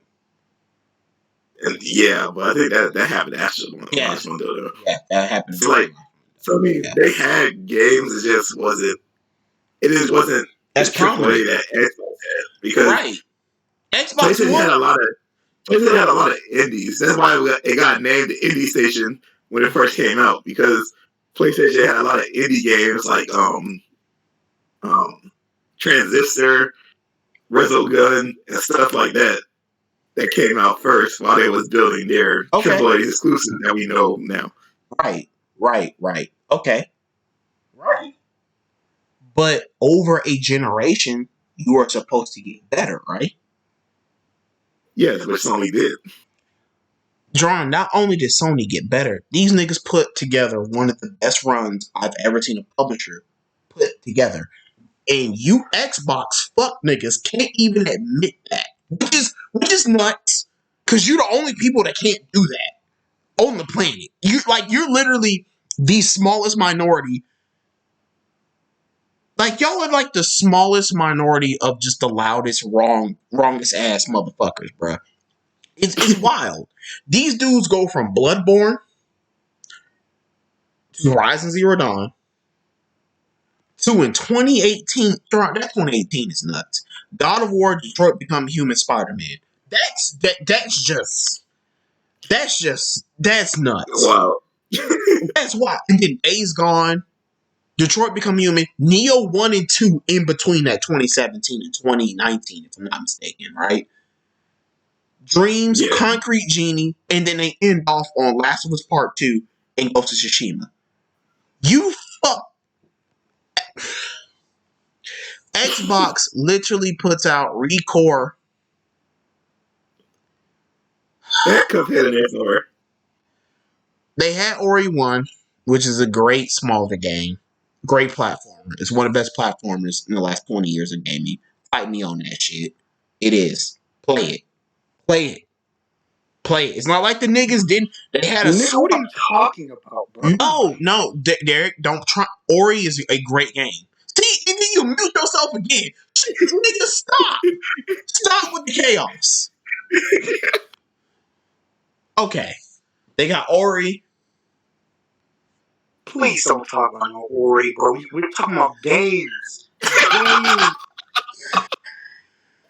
This nigga raising my blood pressure. I'm trying. Look, it's not like okay, bro. Like Ori would be a okay, no, Derek, no, Derek. Be serious. To be serious. You have a point. Gamers transitioned their taste this generation. And it's like it's this whole thing is contextual. That's why I'm getting on my soapbox. This whole thing is contextual, right? Gamers wanted big games because Xbox conditioned us to want and expect big games. That's what they can do. Like, bro, you can't go from Mass Effect and BioWare's Bioshock to like Recore. Ori and Cuphead. Like, come on, bro. Like, those are great games. Like the latter two are great games, bro. They not They're Bioshock, games, but they're small. But they're small. They ain't Bioshock, and they're not Mass Effect. Like, listen or to yourself. Halo, or like, bro, come on. They not ODS, bro. Oh my god, they're not none of that shit. And your and competitor, that was your best game you had until Gears 5. Right? We really Xbox really went a whole generation without a Bioshock game. Well, there's no Bioshocks at all. But there's no Bioshocks at all. They had the like third party Bioshock Infinite. They got that, but like that was multi-plat. But like Derek, like what I'm trying to get people to understand who didn't live through this shit, who just started gaming 5 years ago, who hadn't been gaming as long as me and Jerron have. I've been gaming since 90. I've been 8. Yeah, same. I've been gaming since my aunt Mimi and my uncle James got a Nintendo 64 and a Sega Genesis. Like what like do y'all not know this? And then my parents, I remember, bro, we lived in Dunwoody. They got a PlayStation. They got me Spyro. They got me CTR. They got me Crash Bandicoot. I remember all of that. Bro, I've been gaming since that long. I've been gaming for my whole life. Y'all don't have to tell me the history of gaming. Yeah, I witnessed it. I'm a living. I got into gaming because my family was in gaming. Like I was, right? Like yo, like John, like my dad and my mom played with me, like when I was a small kid. Absolutely. No, I mean like my dad played video games. Yeah. Like, the reason why I played video games is because my dad played video games. He played Street Fighter stuff on the SNES before my time. And when I was able to comprehend what was going on, we had a PlayStation in the house. My cousin had a Sega Genesis. That's where I started playing games. Sega Genesis is hard, bro. But then my dad bought a PlayStation in the house. We had Tekken 3, and on Friday nights we'd be having Tekken battles. That's what I'm saying, bro. Like niggas don't. Hey, John, niggas don't even know the greatness between Tekken 2 to Tekken 4. Like niggas don't even understand it. Niggas don't even y'all don't even understand what Tekken 2 to Tekken 4 was. Like you niggas don't even know what Metal Gear Solid to Metal Gear Solid 3 was. Like y'all don't know that. Like y'all don't experience that. Y'all haven't experienced that shit. The way y'all talking, y'all it's like context. Context is devoid. But let me get back on my soapbox. So we go back to Xbox One. You don't have the first party output that PlayStation does. You don't. You can't compete with that. That's context, bro. That's 7 years. That is 7 years of dominance. They're not the same. You can't put out a mid product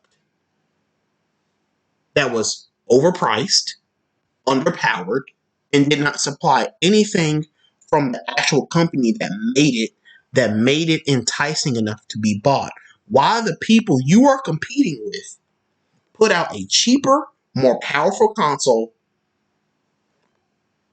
with better games. Notice he said cheaper. Yes. Wasn't about the power. It's because it's cheaper and more power. Cheaper. People don't care about power. Can it play the games? Okay, cool. We're gonna go.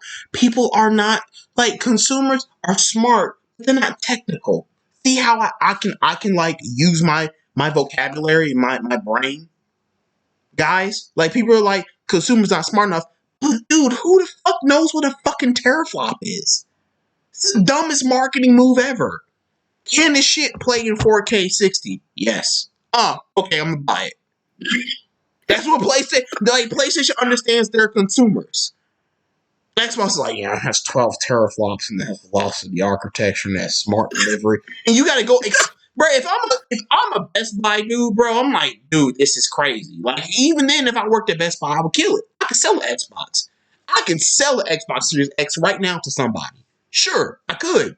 But that's a lot of terminology I have to break down to people. Where PlayStation's like, well, I mean, our consumers are smart. They got the internet. Like, okay. And y'all think like, look, we play 4K 60 and our SSD really fast. Yeah, and then they showed us, and then Jerron, they showed us Heat in June. I'm gonna get to there. I'm on my soapbox. I'm gonna get there. I'm gonna fucking get there.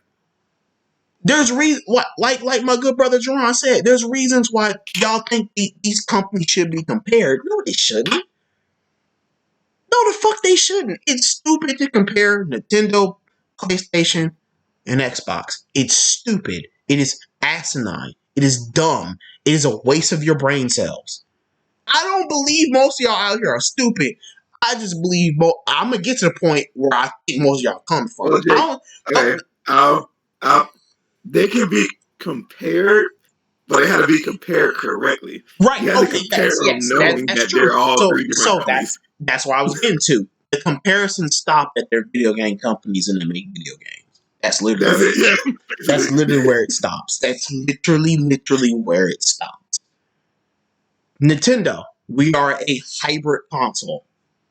80% of the time, you gonna be mobile in our ass. You know what I'm saying? Like you gonna be mobile gaming, right? But I even explain it better.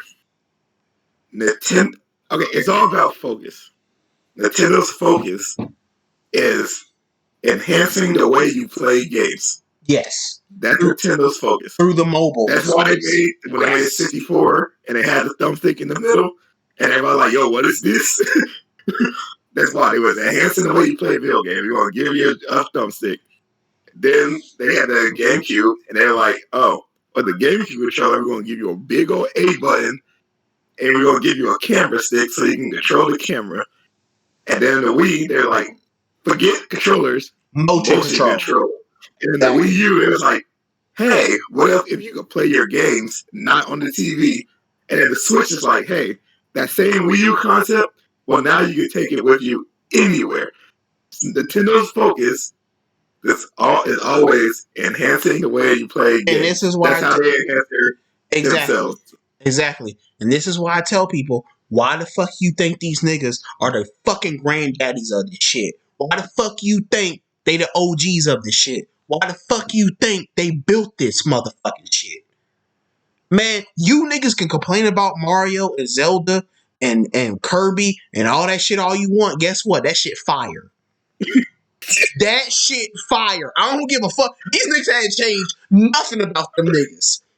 All they gave in Mario is some powers, a fucking water proton pack, the ability to be in space. You know what I'm saying? This nigga went to New York. Like, what the fuck? Like, nigga, come on, bro. That's crazy. What are you talking about? Like, Mario has characters. They have tertiary characters. I didn't say secondary. Tertiary characters that are more popular than Xbox or PlayStation characters. That's on God. That's on God, bro. I'm saying facts. Yeah, like Bro, Yoshi. they are the kings. And whatever the new Switch gonna be, whether it's a year out, 2 years, 3, it's going to say, bro, they already hit 65 million. Bro, that shit been out 2 years and 8 months. That bitch ain't even been out 3 years. Because Nintendo is smart. They And put they're out like, look, heat. our handhelds sell the most, so let's make our console a handheld. Fucking handheld. It's not my hey, bro. Shout out to Luis. Shout out to you, Derek. You got a Switch? Derek on mute. You got a Switch? Well, Anybody? I got a what? Anybody in your family got a Switch? No, we don't fuck with that gay shit, bro. Oh, Derek. He got a Switch. He's lying. He's all cap. He's capping. Derek got a Switch. yeah. I was about to say you do have a fucking Switch. Yeah. I hate this nigga sometimes, bro. Okay. We don't fuck with none of that shit, bro. We hard over here. We hard, alright? No, I don't mean to disparage any gay person, bro. Switch, it's just everyone knows what it is about the Switch, bro. You can't fuck with it, bro. Can't do it. But y'all can go on. Half y'all fun, you know what I mean? We would have a conversation. I hate this. But like literally everybody in my life has a fucking Switch, right? Everybody has a Switch. Everybody has a Switch. I know. I don't have one. Derek, you don't have one. But damn near everybody in my life has one. And it's fire. I was with him when he bought the Switch. I know, hey, bro. I know. Look. I'm just trying to get him to leave us alone. I know, Jerron. I know. I know. I just know. There's a Switch in my house, but it's not my Switch. You know what? Derek, just say muted. Like I can't. Like I just can't. Just can't with this, bro. You ruined my soapbox moment. I ain't got to the my real points where I'm gonna hurt niggas' feelings. All right, I could give you some more soap.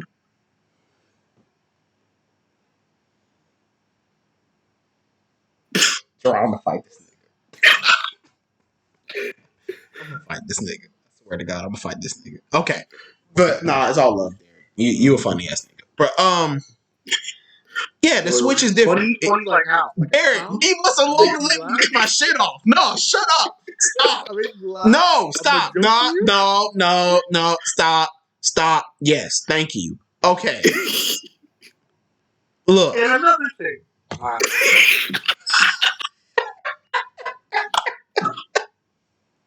This nigga's a fool, bro. Oh my God. Okay.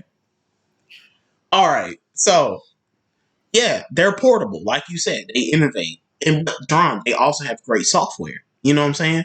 Like they got it was a rough patch that Wii U space, but they keep heater like a heater or two. Like Nintendo gonna keep them some heat. No, and they only had heat on the Wii U. The problem with the Wii U is this. Oh, it was just an awful console.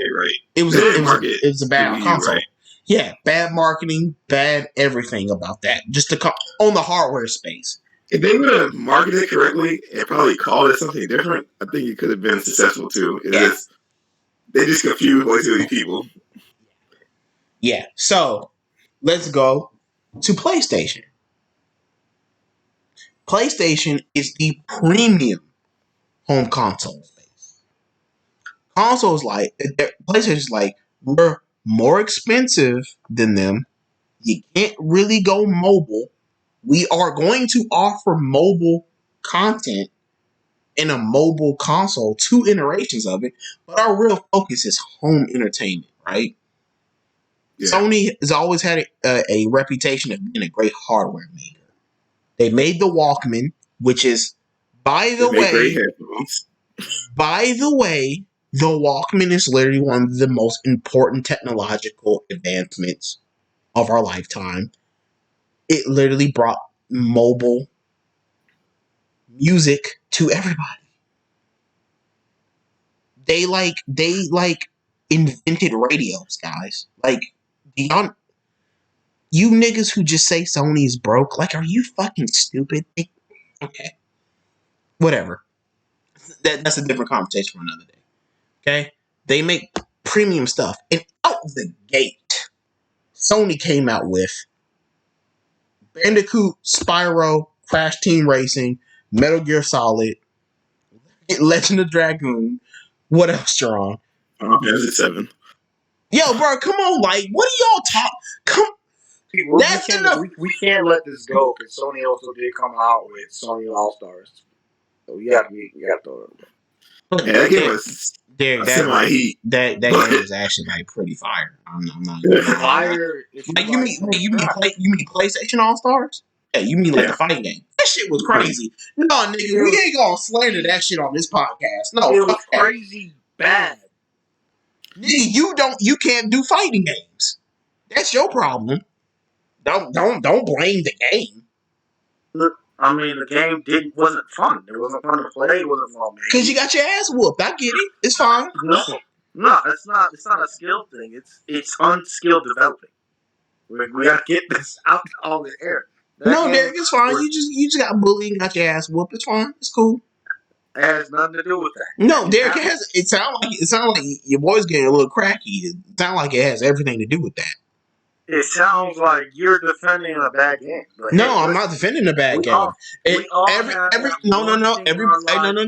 Every PlayStation fan wants a sequel to that game because they have like more characters.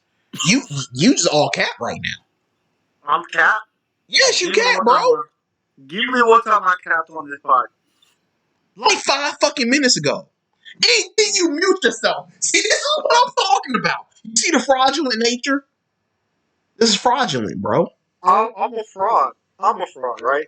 I'm a fraud? You fraudulent. Oh, you got it. And then he goes mute again. That's crazy. All right.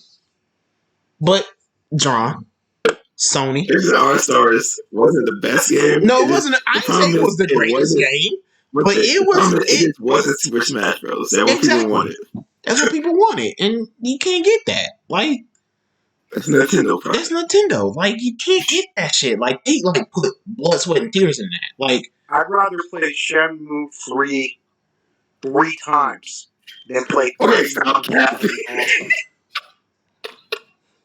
Please stop. That's just fake news. That's just nothing but fake news. Like, I just can't. We gotta talk. Shenmue. I don't know when. We gotta go into because they.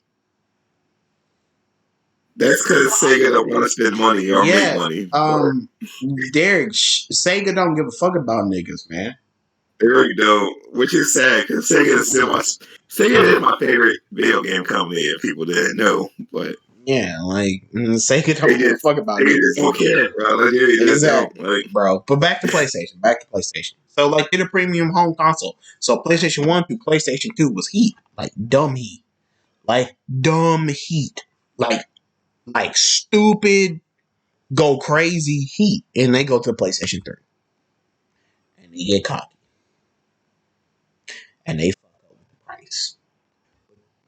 This is the thing that like gets purposely drawn. I'm gonna say this, purposely overlooked about the PlayStation 3.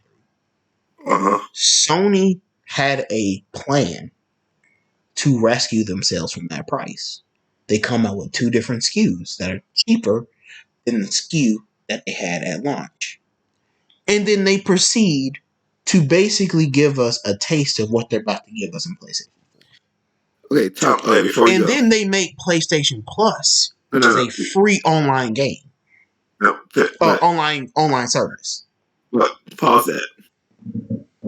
The reason why PlayStation had a plan, though, is because they realized what Microsoft did.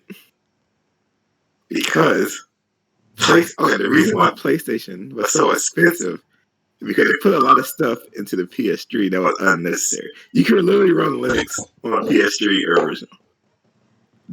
We don't need that. Right. We didn't need it. Right. Well, they had the SD card slots. What's that? It came with PS3. Huh? Oh my god, bro! You heathen. What? Anyway.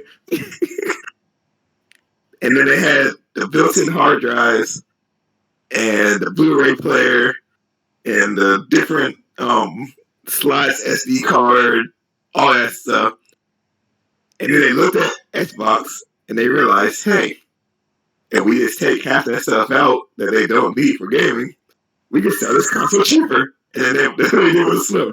They just took everything out except the Blu-ray player because that was essential.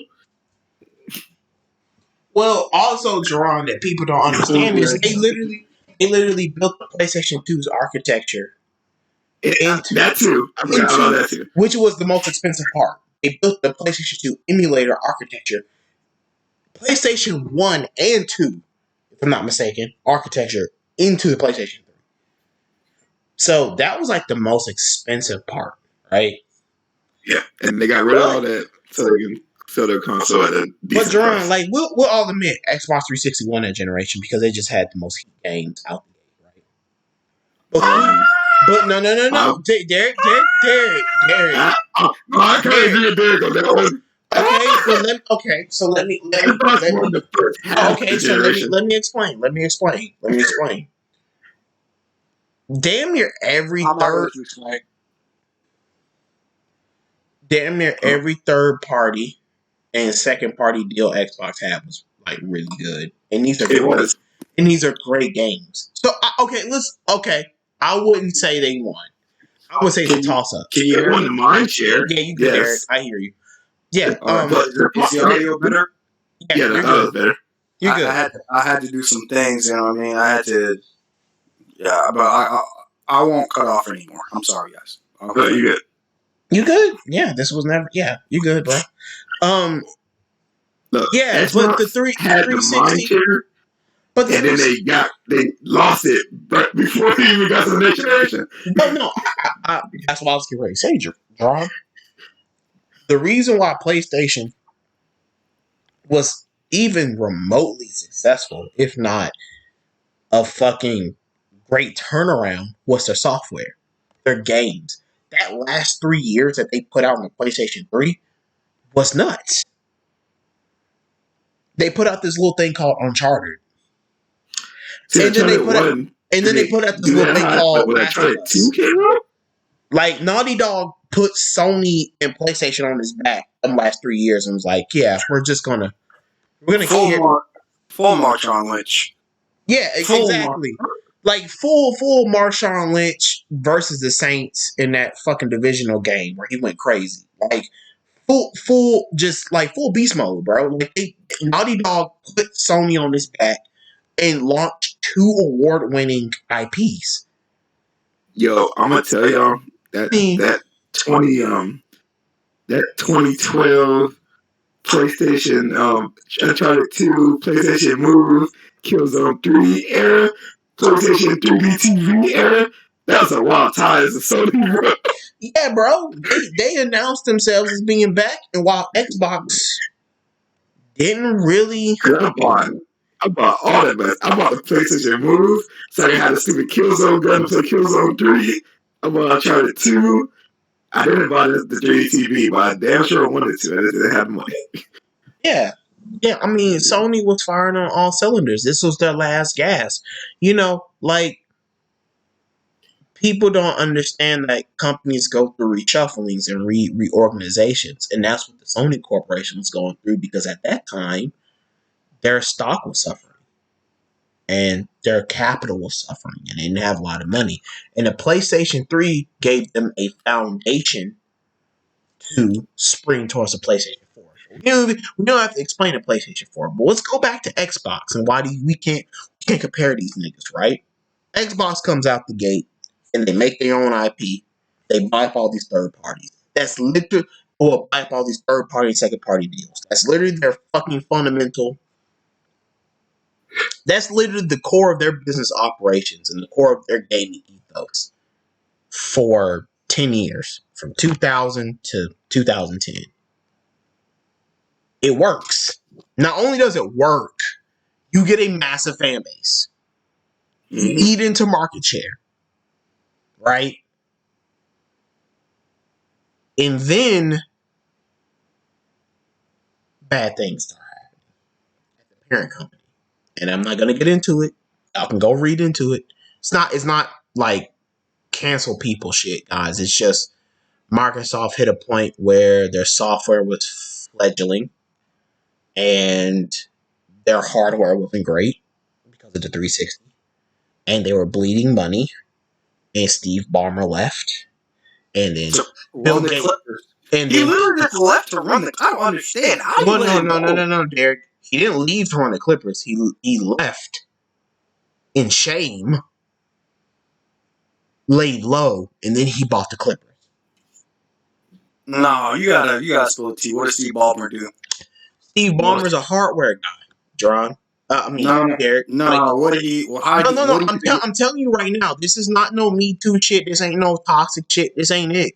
Like Microsoft put so much emphasis on their hardware that they could not make good hardware. They could not make good hardware at everywhere they wanted. Remember, this is during the Windows Phone era.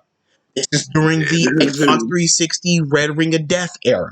This is during the Zune era. He greenlit all of these projects that literally bled them billions upon billions upon billions of dollars. Microsoft was in a tough spot, and they had to reorganize. They brought back Bill Gates. People forget, and people stupidly who do not use Google do not remember that Bill Gates left the company for years. He left. He had nothing to do with Microsoft. And do you know what he does now, Eric? Bill Gates was like, I'm going to be your fucking CEO. I'm going to go in the labs with the nerds. I'm going to get deep down into what is the problem with my baby. And so Bill Gates saw the problem, said there needs to be a fucking reorganization, and he hires this dude.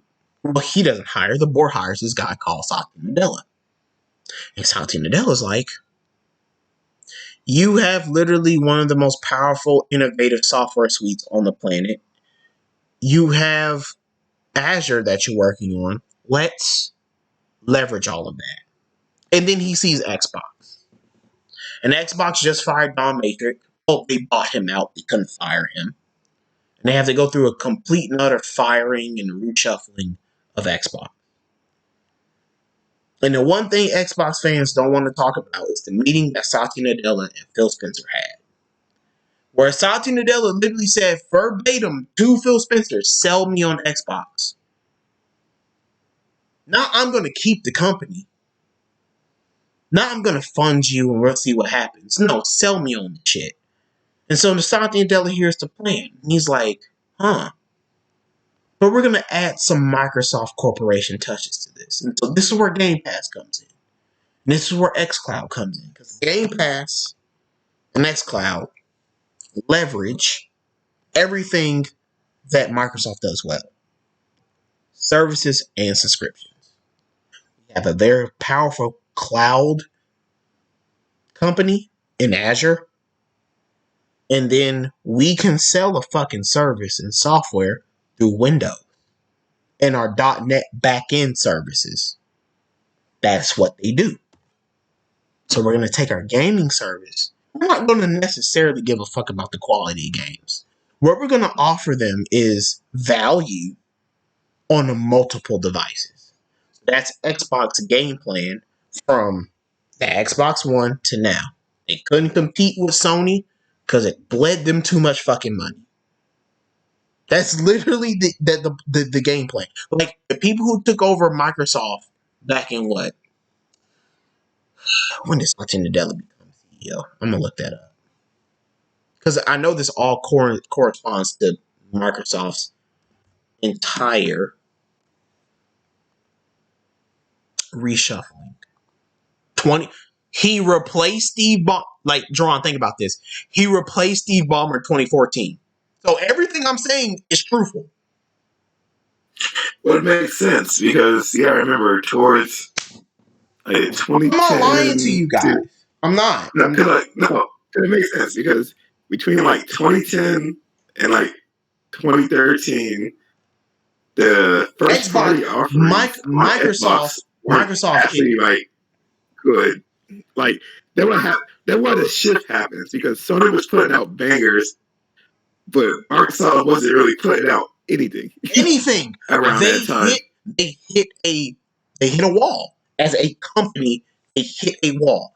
Go and that back. makes sense because they were losing money and they started having all the Bro, shuffling. like that would have to make sense. People need to realize, go look at Microsoft's evaluations back in 2010, 2011, and 2013. They were one of the few companies that took a massive bath in the recession in 2018. Not 2008, 2009. 2008. Yeah, like they took it on the fucking chin. And Steve Ballmer dipped. Said, pay me my buyout. I can't do this no more. And that's why Steve Ballmer went low. He went low. But he and Don Matrix were the dudes to help launch the Xbox 360. So those guys have to get credit. You can't shit on them, Xbox fans, because they fucked up. People fuck up. But you can't forget the shit that they gave you and the foundation that Microsoft and Xbox are lucky to fucking have in an industry that's so cutthroat and so expensive to even just get your foot through the door. So I hate when people talk shit about them because my fondest memories of Xbox are because of those niggas. Yeah. It's not because of no fucking Phil Spencer, the niggas y'all deep throat and have his semen on your fucking consoles for. It's not him. He ain't done shit yet. He ain't gave me shit yet. So this gets to my overall arcing point. I just told you the fucking condensed history of fucking video games over the last, from 94 to now. And you want to tell me Xbox deserves to be on the fucking level of Nintendo and Sony? No, they don't. They had one great generation. That's it. The other two built this shit. They built it. They built it through risk, through putting their capital up, leveraging their whole companies on fucking IP that they didn't know would work. On creatives, young fucking creatives in America, a culture they didn't even understand. When Nintendo and Sony came to America, they didn't even fucking understand what these niggas were building. They just said, we need to diversify. And it worked. They built this. They helped build this gaming industry that we call. So no. Fast forward to 2020. No. Xbox is not on the same fucking level. No. You can't give me 7 years of bullshit where I'm fucking disappointed and I'm looking at my fucking console and I can only play 2 fucking games because the rest of the shit is fucking mid. And I'm looking at my friends who have a PlayStation and they running around like fucking SpongeBob Patrick Squidward meme. I'm Squidward, nigga. I'm looking out the window like, fuck, I only have The Witcher and FIFA, and these niggas out here playing Bloodborne. And these niggas out here playing Horizon Zero Dawn. And they really even have The Witcher. Like, everyone had The Witcher. Well, no. Well, yeah, Derek, everybody had The Witcher, but The Witcher was like the only like IP out there that I really love. So that's like a personal thing, right? But that's the only thing I could play in 2015, like 2014, 2015, 2016. In 2016, I got rid of it. And then my cousin gave me his PlayStation. And I was like, well, fuck, let's go do this. And I have a massive backlog now because it's like, it's nothing but games that speak to me. And Xbox has lost a massive amount of market share and a whole audience. Like, they're tens of millions of people because they don't do the things that made people fall in love with them. They're on this fake-ass pro-consumer bullshit that you should never trust a company that tries to market themselves as pro-consumer. That is literally the dumbest thing you can do as a consumer, as a capitalism. That's dumb. That's stupid. So, Jerron, to get to your overarching point, I know it's been 30 to 40 minutes. Do you know why niggas hate PlayStation? Do you really want to know? Why? Toxic fandom. Toxic, bullshit, moronic fandom. A whole bunch of niggas got their whole fucking identity, their whole fucking self-esteem wrapped up in a corporation it on the chin. So if you follow that, they themselves feel like they're failures. They themselves feel like they're idiots. But they are. Derek, they're not idiots. That's what I'm saying. They're not. You buying a consumer product is bad doesn't make you an idiot. Staying with it is an idiot. That's the idiotic part. You can we all have bought some product that we thought was some heat and ended up being pure garbage. We've all done that. As a consumer electronic product, that is something that we've always done. But nobody told you to stay with them. No, I dropped those things quickly. That's what I'm saying. Nobody told you to stay with them. And that's where the toxic fandom comes in. Because these niggas for 7 years have been plotting a masturbatory. Yes, I said masturbatory. They masturbate to this. They want this to happen. They want Sony to fail. They want the PlayStation 5 to fail. So they can feel good about what happened in 2013 to now. That's the reason why. That's the reason why these niggas can't give PlayStation a credit. Because literally, you can literally go buy a PlayStation. You can go buy their games to see for yourself if you like it or not. At cheaper prices than what Xbox is offering you. Fuck Game Pass. These niggas had a fucking... Dron, didn't they have a bundle where you got God of War, Spider-Man, and Horizon Zero Dawn Complete Edition, and a PlayStation Slim for like $200? Sounds stupid like that. 200, 300, yeah. Sounds stupid like that. You could have bought it. You could have bought it. Those are to me, the three best, those three games right there could do it for you. Sony literally has Horizon Zero Dawn, God of War, Days Gone at like $20 right now. Exactly. Nothing is stopping you from playing these games. What is stopping? Always having a stupid summer sale. Their store is always having a sale, so you never have to play full price of games.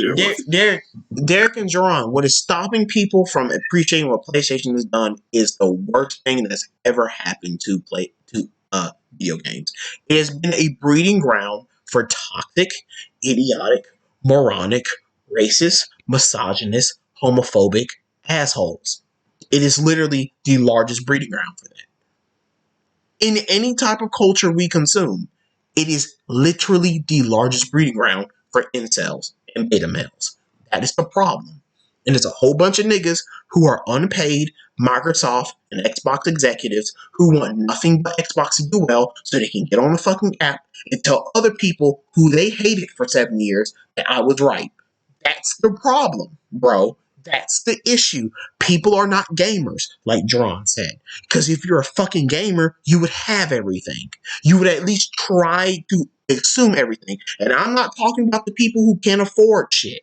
I'm not talking about the people who can afford multiple. You can't afford it. You would just go to a friend's house and borrow it. That's true, Jerron, but even then that's hard. You never know people's circumstances. I'm not even going to get into that. That's hard. I'm just saying, I was in the same situation, bro. I would have never got my PlayStation 4 if my cousin wasn't generous enough to be like, I'm not playing this shit. My little cousin don't have a fucking Xbox. He don't have his Xbox anymore because he gave it to his other little cousin. Let me give him mine. I'm not playing it. I would have never got that. People aren't fortunate like that. This shit is an expensive hobby. I get that. I'm excluding those people. I'm excluding the Xbox people who can't afford no fucking PlayStation. Yeah. I'm excluding y'all. Y'all cool with me. I'm never gonna pocket watch. I never do that. I understand how expensive this shit is. But the other niggas, the niggas who are the loudest on Twitter, I'm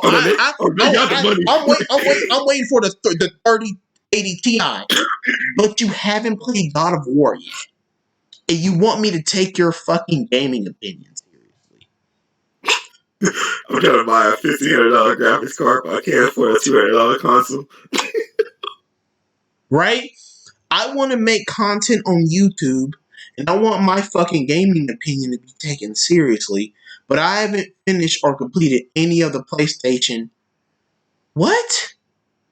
Jerron, so I want people to think about this. Do you think any of the niggas who blew up, any of the professional gaming journalists who played back in the PlayStation 2, PlayStation or Xbox 360, PlayStation 2, 360, if they didn't play any of those Heat games, you think we would take their opinion seriously? No. Okay then. I better take gaming seriously now. Exactly. I have a few that I do. Yeah, it's like a couple, a handful that I listen to them, but most of them, I don't know y'all gamers or not. Like, I gotta see credentials. Exactly. So like that's the reason why, bro. Like y'all caught up in this console war bullshit. That's why I call it console war bullshit. Like your whole perception and perspective of gaming is wrapped up in this one thing, and it's not outside the bubble. You dudes like console or gaming discourse on social media is literally like Democrats versus Republicans. Which is wild because this is the first time I've ever felt exactly drawn this. Because like even when I had an Xbox and my cousin had a PS2, like, I wouldn't care if the nigga had the Xbox. I would play the fucking games with him. Exactly. That's what I'm about to say. Like, what did it matter? What I'm about to say, because we would take jabs on like, oh, I got this 2K on Xbox and it looks better than your PS2. So then he'll come down and and play on an Xbox. He's like, you know what? That does look better. But the PS2 version got this. So then I'll go upstairs, because at the time he was living with me, and go play the PS2 version, like, damn, I wish I had that feature. Or when he wasn't living with me and I had my Xbox 360, it's like, oh, I have Halo. And then my friend down the street was like, yo, I got a PS2 and I got this Kingdom Hearts, nigga. And I'm like, that's what I'm saying, bro. That's why I'm so drawn. That's why I'm saying I'm so lucky I grew up in a generation of game where I had both, bro. I got to experience both. So like me coming to this new shit is just crazy. It's like y'all don't work for these corporations, bro. You get no money from them. You get no recognition from them. Them niggas don't give a fuck about your existence. Don't give a fuck about your gaming. Don't give a fuck about your family. Don't give a fuck about your opinions. Phil Spencer, Matt Booty, and Aaron Greenberg are exploiting you to speak to other fucking zealots like you to sell their product. You fucking idiot. You are the you are the weakest link in this community, and you cannot tell me any fucking different. It's as simple as that. They throw you a couple of game codes, show them a couple of podcasts, get you all buttered up. You guys are the weakest link. But you're getting paid for it. Yeah. So that's the gaming industry, nigga. PlayStation and Nintendo stayed true to themselves, bro. And Xbox is just trying to find some fucking identity. There's different standards and expectations when it comes to these companies. Just like I just saw this tweet where it was like, you know, if Xbox launched with the games that they're launching with, that PlayStation's launching with, and a broken backwards compatibility, and they launching with all this shit, like Xbox would get flamed. Nigga, no the fuck they wouldn't. Cause you know why? Xbox would have given me God of War. They would have given me Horizon Zero Dawn. They would have given me Bloodborne. PlayStation's backward compatibility isn't broken. All PS4 games work on the PS5. So first, your statement is wrong. Do you see what I'm saying? It's nothing but toxic niggas trying to justify their purchase and internalize. Launching with Spider-Man. They're literally launching one of their biggest IP that they just got. Yeah. And they got a whole bunch of third-party stuff to help boost their launch because they understand that their launch last time wasn't really that quality. So they're like, this time we're actually going to give you quality. I know. Because me and you are objective fans. And we're not saying PlayStation's perfect.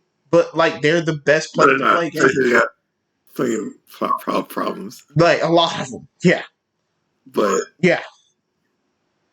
where I want to play my games and the games that they've offered me over the last 10 years, over the last decade, this ain't a competition, bro. No, like this ain't no competition. And all you niggas who say like this just toxic, y'all just Sony ponies. Okay, call me that bitch ass nigga. Ain't gonna change the fucking score on the scoreboard. Yeah, you can call me. Go ahead and call me that. Is that going to change Xbox's position? No. Stay mad, fuck nigga. That's what I say. Stay mad. It's funny because like, if you see my tweets, you would think that I'm just like, oh, Sony everything, but I'm not. Like I told you before about when we were talking about some PS4 games going to PC, and that Sony can make more money. I don't care if Sony makes more money because I'm not getting of it. Like it's not helping me. I don't have no Sony stocks, so it ain't helping me that way. I ain't getting paid. They ain't paying me a paycheck. Yeah, I don't care how much extra money Sony gets. The only time I care about Sony, I care that Sony gets enough money that they can continue to provide me with the content I want. Besides that, all that extra money, I could care less. Right. And John, Like, honestly, your point is winning. They are slow rolling this shit. You know what I'm saying? Sony, I think people don't understand that the number one moneymaker at PlayStation or at Sony is PlayStation. And the number four moneymaker, number 3 or 4 moneymaker at Xbox, or at Microsoft is Xbox. Like like the standards and expectations are completely different. You cannot compare the two. One is the crown jewel to a multi-billion-dollar conglomerate. The other one, in 5 years, if they don't fix their shit, will be shut down. Hey guys, I'm not being toxic. I'm not wishing for that. I want Xbox to be around.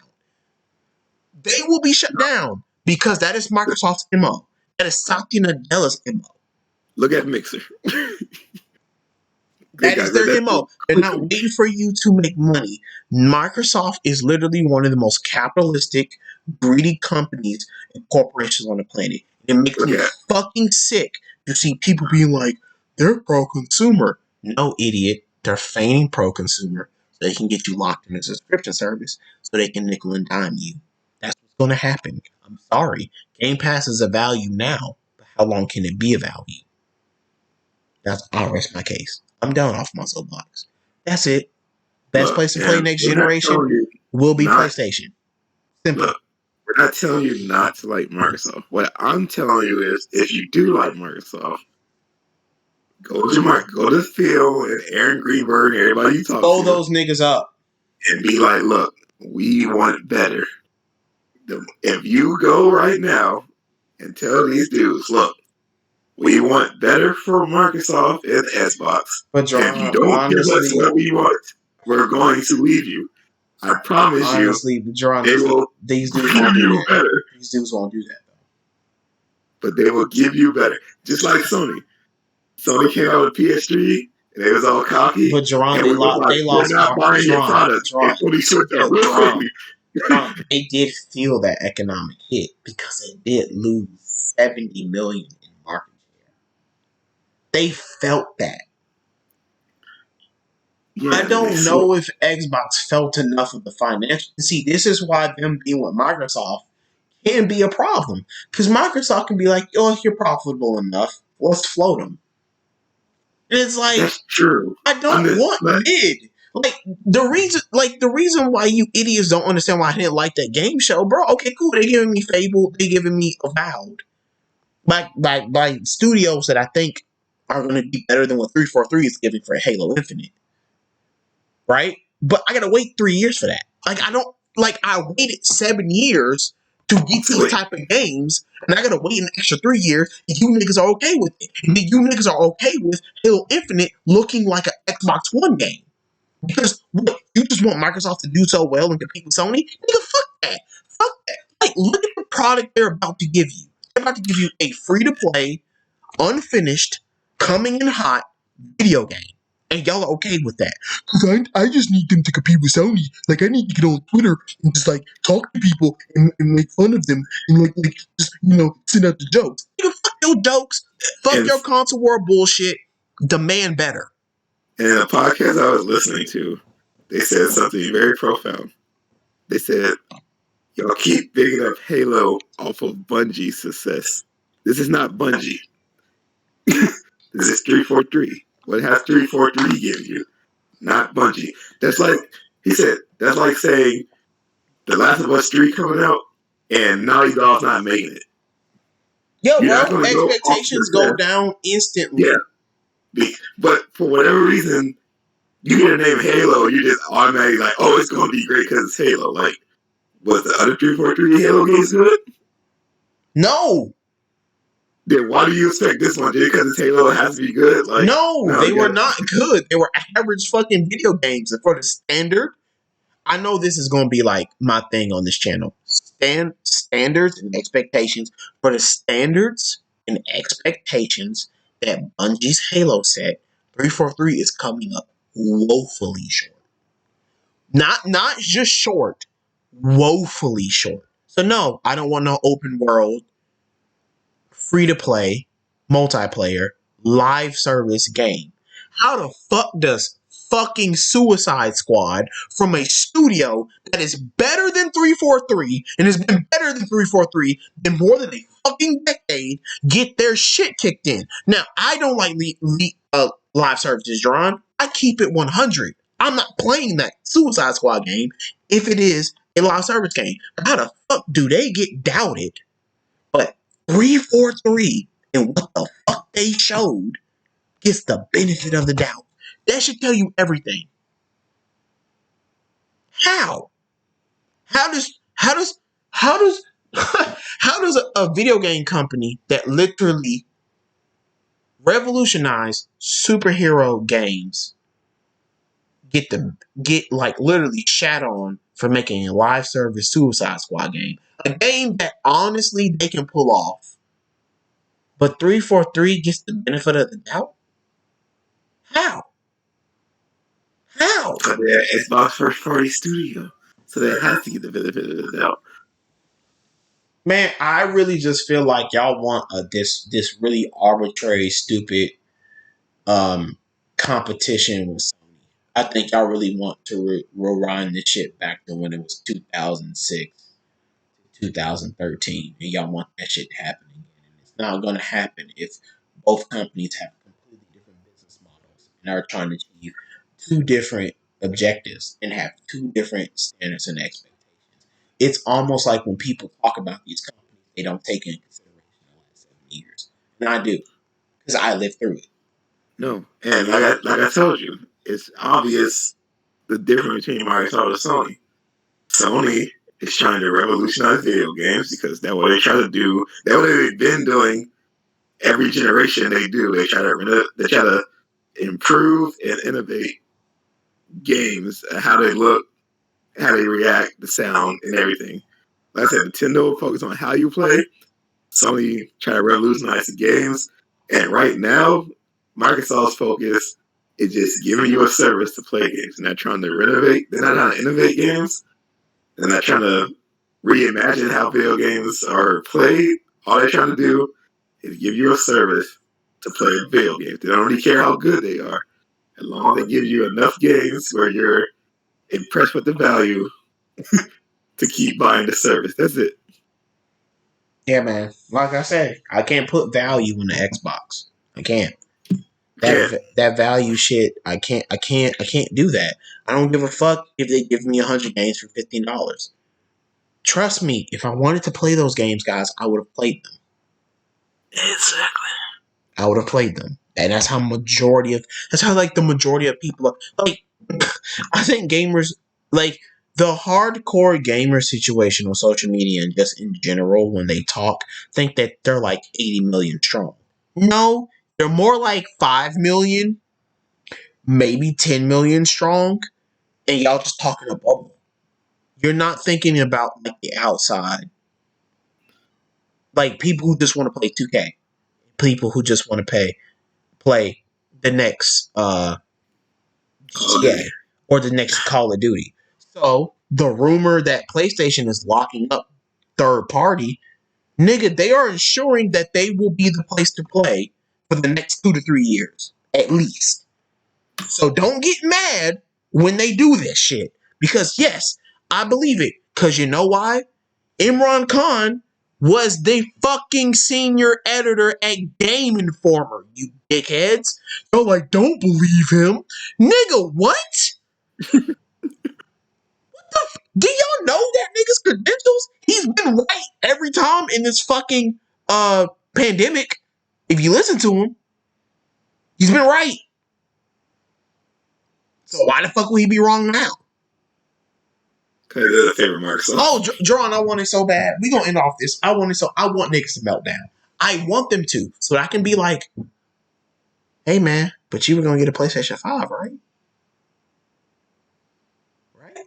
Like, you're neutral, right? Like, you love every platform, right? Okay, we're gonna say there's no such thing as neutrals. So you were gonna buy the PlayStation 5 and play these games, right? So it doesn't matter if it's not on your precious Xbox. If you love gaming, you just gonna play on this platform, right? No, bro, but that's just anti-consumer. Nope. Tells me everything I need to know about you. Block. Mute. Look, I'm not here for it, bro. Y'all just liars. Y'all do this shit for social media. Y'all are liars. You are all liars. There is no such thing as a neutral gamer. Everybody has a preference. And preferences can change. They can, but look, we have a preference for everything. We have a preference for anime studios. We have a preference for cars. We got a preference in fast food restaurants. You have a preference on your video game console. Like, that was the neutral gaming. Jimmy, look, I like to play on everything too. I have owned an Xbox. I own a PlayStation. I own a Switch. But I'm not a neutral gamer. My preferred platform is PlayStation right now. Yes. It was Xbox. Right now. And see, Jerron, it's so sad. It's so sad that you can't even say that. You can't even openly say, I was a 360 gamer, but damn, I went to PlayStation and they provided me the experience I want. And they're going to call you, oh, you're toxic. Oh, why was that? I was like, I'm toxic for moving from one consumer electronic product to the other one? What? We do it with phones. I went from an LG guy to a Samsung guy. Yeah, we do it with phones all the time. What the fuck are you talking about? You idiots. This shit is not that serious. It's not. It's really you not. Fucking morons. It's not that serious. Calm down. It's not like Microsoft is. It's not like Xbox is losing money. These niggas like grew 3% year over year. Nigga, they gonna be fine. If you want to play them, play them. That's just not gonna be the majority of everybody's gaming right now.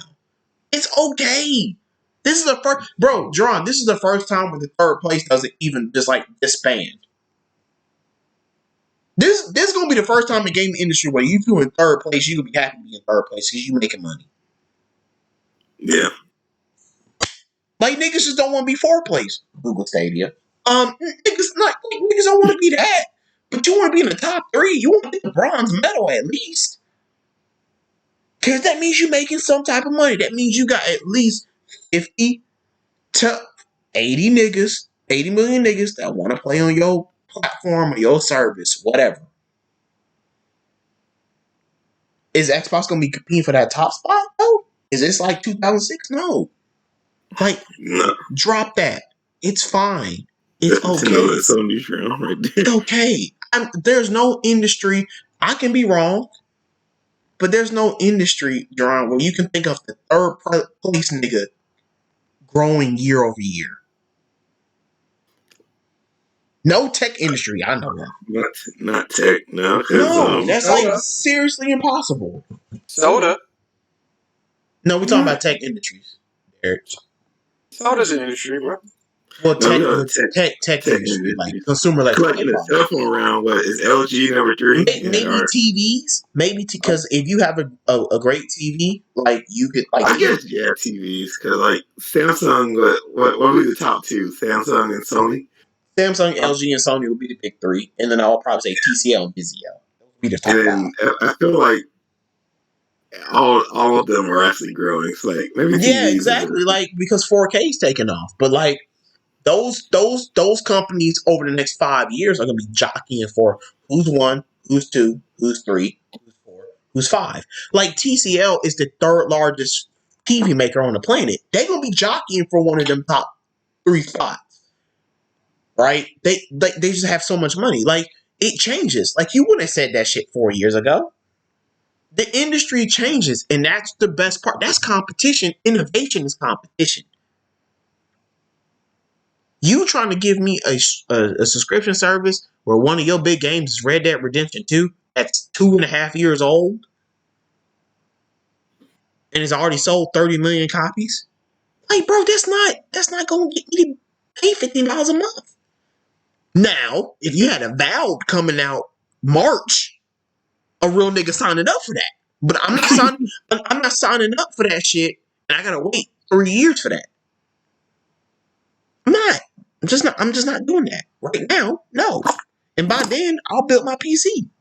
So, it is what it is. You can't compare these corporations, bro. Stop. It's fine. It's okay. Your whole happiness on your gaming don't have to be wrapped up in these niggas, bro. I don't understand. I'm not desperate enough to make content where I just gotta be in an echo chamber with some shit. I don't understand that shit. Like, the tech industry, the consumer electronic product industry, it's too massive to be bogged down with just one company. Like, it's kind of crazy. We all got preferences, like homie Ron said, but like, y'all just like, that's all y'all talk about. Like, that's the bee's knees for you. No, man. No. Who knows, bro? In 5 years, Sony could be trash. I'm gonna call them trash.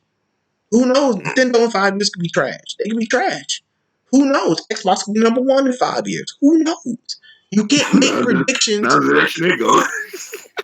Yeah, I know they're not going to. But my sentiment still remains. You just can't. You're right. You can't make these declarative statements though. Like, y'all just can't. It's so stupid. I'm not. Hey, Duran, look. All of this comes down to a real nigga ain't trying to catch no L from no fucking stranger. I'm not trying to do that. I like social media. Okay, I like that shit. I'm not trying to hear any one of you fucking weird motherfuckers come in my mentions being like, oh, well, you were wrong. I'll be like, well, that's why I don't make declarative statements. I try to make speculations. But I don't be like, well, Sony's just going to kick their ass. Well, I'm like, no, well, the way things are trending, Sony will still continue their success from this generation to next generation. That's common sense. Y'all just being like, Sony's gonna they're gonna disband PlayStation 5 years, man, because Samsung sold 295 million phones, and when they put all that xCloud on that phone, bro, it's just gonna take off, and then Sony's not gonna be able to compete. Sony shipped 113 million consoles. Samsung sold 256 million phones last year. Was like Sony gonna be disbanded in 5 years? Like, huh? That's the dumb shit. That's the dumb shit. Like, if you make a declarative, John, if you make some shit like Game Pass in 3 years will be 25 million people, I'll be like, that's fair. That's a fair assessment. I hope they realize that PlayStation Now was on Samsung phone before. Yeah. Holy shit. That shit could be booted up off of a 3D TV, nigga. I saw it in Best Buy. Y'all do realize PlayStation Now is everywhere. It's wild. It's wild. John, that's another thing. Y'all take nothing out of history and see the context of it. John, that's another thing. Okay, Xbox got a streaming service, cool. But let me tell you something, John. I'm gonna make a prediction. I'm gonna go out on a limb. I'm gonna make a limb. Y'all can keep me on this. I think PlayStation in the next month announces a refresh of PlayStation Plus and PlayStation Now, right? They're going to announce refreshes of that. But it's going to be not competitive to Game Pass, but it's going to be supplemental. It's going to be cheaper. It's going to have their backwards compatibility component. And they're not really going to be fretting if you buy it or not. They're already making money off of it. They're just going to be giving you more features and more incentives to a product that already exists. That's it. And then Duran, in 3 years, we'll see if niggas want to. Apple. Yeah, exactly. And so, Drawn, that'd be so petty. Oh, if they just put PlayStation out on Apple, that would just be so. Then, Jerron, we would have a problem. Okay, that's anti-consumer as fuck. Okay, that's some bullshit. Okay, what happened? Sorry, I'm back. Yeah, that's some bullshit, bro. That's some bullshit. You can't do that if you Apple. Okay, but we gotta wrap this up soon. But that's all I'm saying. That's all I'm saying. No, I mean that's it. Like they remember last year they made what's that? You can stream PS Now. Oh no, you can stream remote play on Apple. Yes. So if they go just with Apple, and that's why Apple rejected them, and Apple just couldn't say. All I'm saying is Sony. That's my conspiracy theory is that they made a deal with Apple, so they rejected Microsoft. Oh, Jerron, I don't want to be on Twitter that day. Niggas go look. Bro, the anti-consumer thing is gonna be wild, even though it's not anti-consumer because Apple can do whatever they want to do. But okay. So, like, my prediction is it's a broad prediction. This is the last thing I'm gonna say. PlayStation is gonna do some type of improvements to online services and subscription services that will not necessarily compete with what Game Pass has, but will be a good enough supplemental value that will look up in 3 to 4 years, and they will be comparable. The numbers will be there, right? Like, we'll look up and be like, well, Game Pass has 30 million and these niggas got 20. But y'all offering y'all first party. Like, is Game Pass and so then we can get into those discussions that these Xbox niggas don't want to have. Because it's like, okay, a subscription service. Cool. I put my money on the company that has, better content. I just want to say PlayStation Now has over 800. Well, I think they got like 800 games on their service. I think it's like $10 a month. That's all. Hey, Jerron. All I'm saying is, all I'm saying is, all these niggas got to do is be like, PlayStation Plus goes away. It's just PlayStation Now. You can play a premium like $12 to $15 a month. You get your online gameplay, right? Instead of 2 games, you get like 3 or 4 games free. And we're putting PlayStation 1, PlayStation 2, PlayStation 3, PlayStation 4 backwards compatibility, download and stream. If they say that, do you really want to look me in my face and tell me Game Pass is better? Because then, no, it's not. It's fundamentally not. It's just not. Yeah, it gets better because if the rumors are true that they're going to start streaming movies and stuff on PS Now, it's a wrap. If that rumor is true that they're looking into that, and if Sony ever gets smart and packages Funimation with PlayStation Now, it is a fucking wrap. You are not getting anything. Like, bro, like, this is what people don't understand. Like, subscription services, is that what y'all really want to make y'all not? Like, is that what Xbox want to go? Like, y'all dealing with 2 companies that if they just really wanted to make a subscription service with better overall content, a better legacy catalog, and then has the trust of third parties.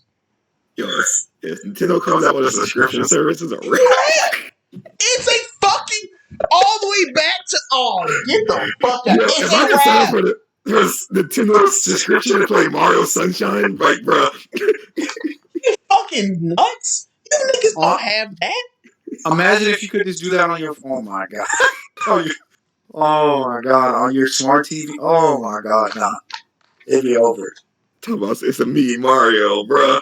That's what I'm saying. Like, bro, service. That's what I'm saying. The price of a subscription service doesn't dictate its value. The content dictates its value. But you can't put value in an Xbox chick. I know. And we end off that.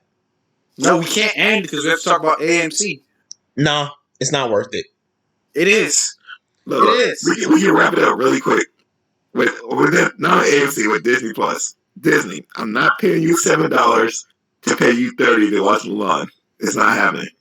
Okay, peace. Yeah, I mean, like I was getting ready to tell Jerron, I understand it. Like the majority of people won't do that. I love movies, so I'm like, I wouldn't consider myself a cinephile, but I really, really love movies, and I would really Jake, you like. probably already subscribed to Disney Plus, aren't you? Well, I'm not subscribed. My parents got the family edition, so like I just use I mean, it. but you have access to Disney Plus, so Yeah, like a to lot of you, people don't. Like that's it's why I'm not a. saying I'm not about to argue with y'all with this. That's why I didn't there. I was just trying to get y'all to understand like this is going to be the economics of movies because of what Universal did. Like this is it. Like y'all got it, and I don't want to burst y'all bubble because y'all gonna argue me up and down like y'all think y'all can go get movies, but I know for a fact neither one of y'all can go get movies. Like y'all can say all y'all want in the group chat. Oh, I can get it offline for free. Yeah, can you? Can you? That's no argument. I No, said no, if no, you no. wait till the Blu-ray come out. I'm just saying. Like, but can you? Because I got the two working websites that do that, and I'm not giving it to any one of you motherfuckers. Except me. He's gonna give it to me. I already gave it to you, Derek. You probably forgot. Well, I mean, it might have gone down, or it might have rebranded. You know what I mean? No. I was going strong. I was on there last night. Y'all just it's where Mega Links went. So y'all, I'm not gonna tell y'all. I'm not the ops. I'm not gonna do that. I was invited. So I could ask them to invite y'all.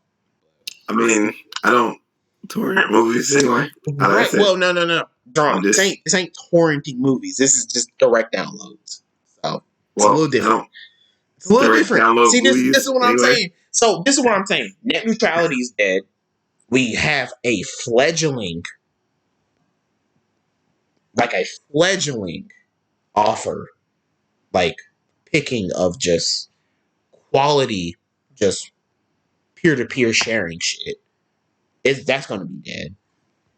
I know for a fact y'all can't just go get Mulan because Disney is literally their back end is so secure that they're gonna have a really, really, really powerful, really effective screen capture technology where you can't download it, you can't crack the server, and if you stop the fucking movie, it's just gonna stop. You can't. It's basically gonna boot you up into like lockdown browser. You watch the movie, or you Which, by don't. the way, they have the tech on that now, bro. I saw some crazy shit on the GSU group chat. Niggas have found a way to bypass lockdown browser. It's insane. Like Derek, Derek, what? Derek. All I'm going, all I'm going to say is there's no laws right now on the internet to persecute you for that. What I'm saying is that the net neutrality, like people don't put net neutrality in context, and the net neutrality is dead. They're gonna put you in jail for 5 years for doing that. Damn, it got really quiet, didn't it? Yeah. Yeah. They're gonna make an internet bill of rights that's been floating around for 15 years that I've read, and I'm like, oh my god, this is like this is dystopian bullshit. Which means they're gonna take the rights of society. I've always said the internet is just a reflection of society, it's just digitally. They're gonna put rules on it. So yeah, go ahead, torrent. Go ahead and get your movies for illegal, and they catch you. Mhm. They'll take your in. They will ban you off of a service for lifetime. This still doesn't affect me because I'm just going for the Blu-ray. Jerron, you are different. The majority of people are used to stream. This is the. This is why I've been saying that. Oh man. This is why I'm saying the most dystopian shit is going to happen on the internet. It's not going to happen. The most dystopian shit first is going to happen on the internet. It's not going to happen in real life. It's not. It's not. Too many people out there, too many organizations, too much money. They're not. It's slowly but surely getting there, but the dystopian shit is like you trying to watch a fucking Disney movie and Comcast takes your fucking internet privileges away for 3 months because you broke the terms of services. That's because net neutrality is not gone, guys. Because net neutrality kept them from doing shit like that. But it's gone. That's why I say vote this election. Because that goes another way. We're looking at something evil. So yeah, the future can be okay. Yeah, guys, go get Mulan, go get the Eternals, go get that. Yeah, sure, cool, yeah, awesome. Go download it. But when the Pirate Bay is not just targeted by the SEC, but it's targeted by the FBI and it's targeted by special forces. I'm not being warmongering right now. I'm not trying to fearmonger anybody. I'm talking about what I know the United States can do.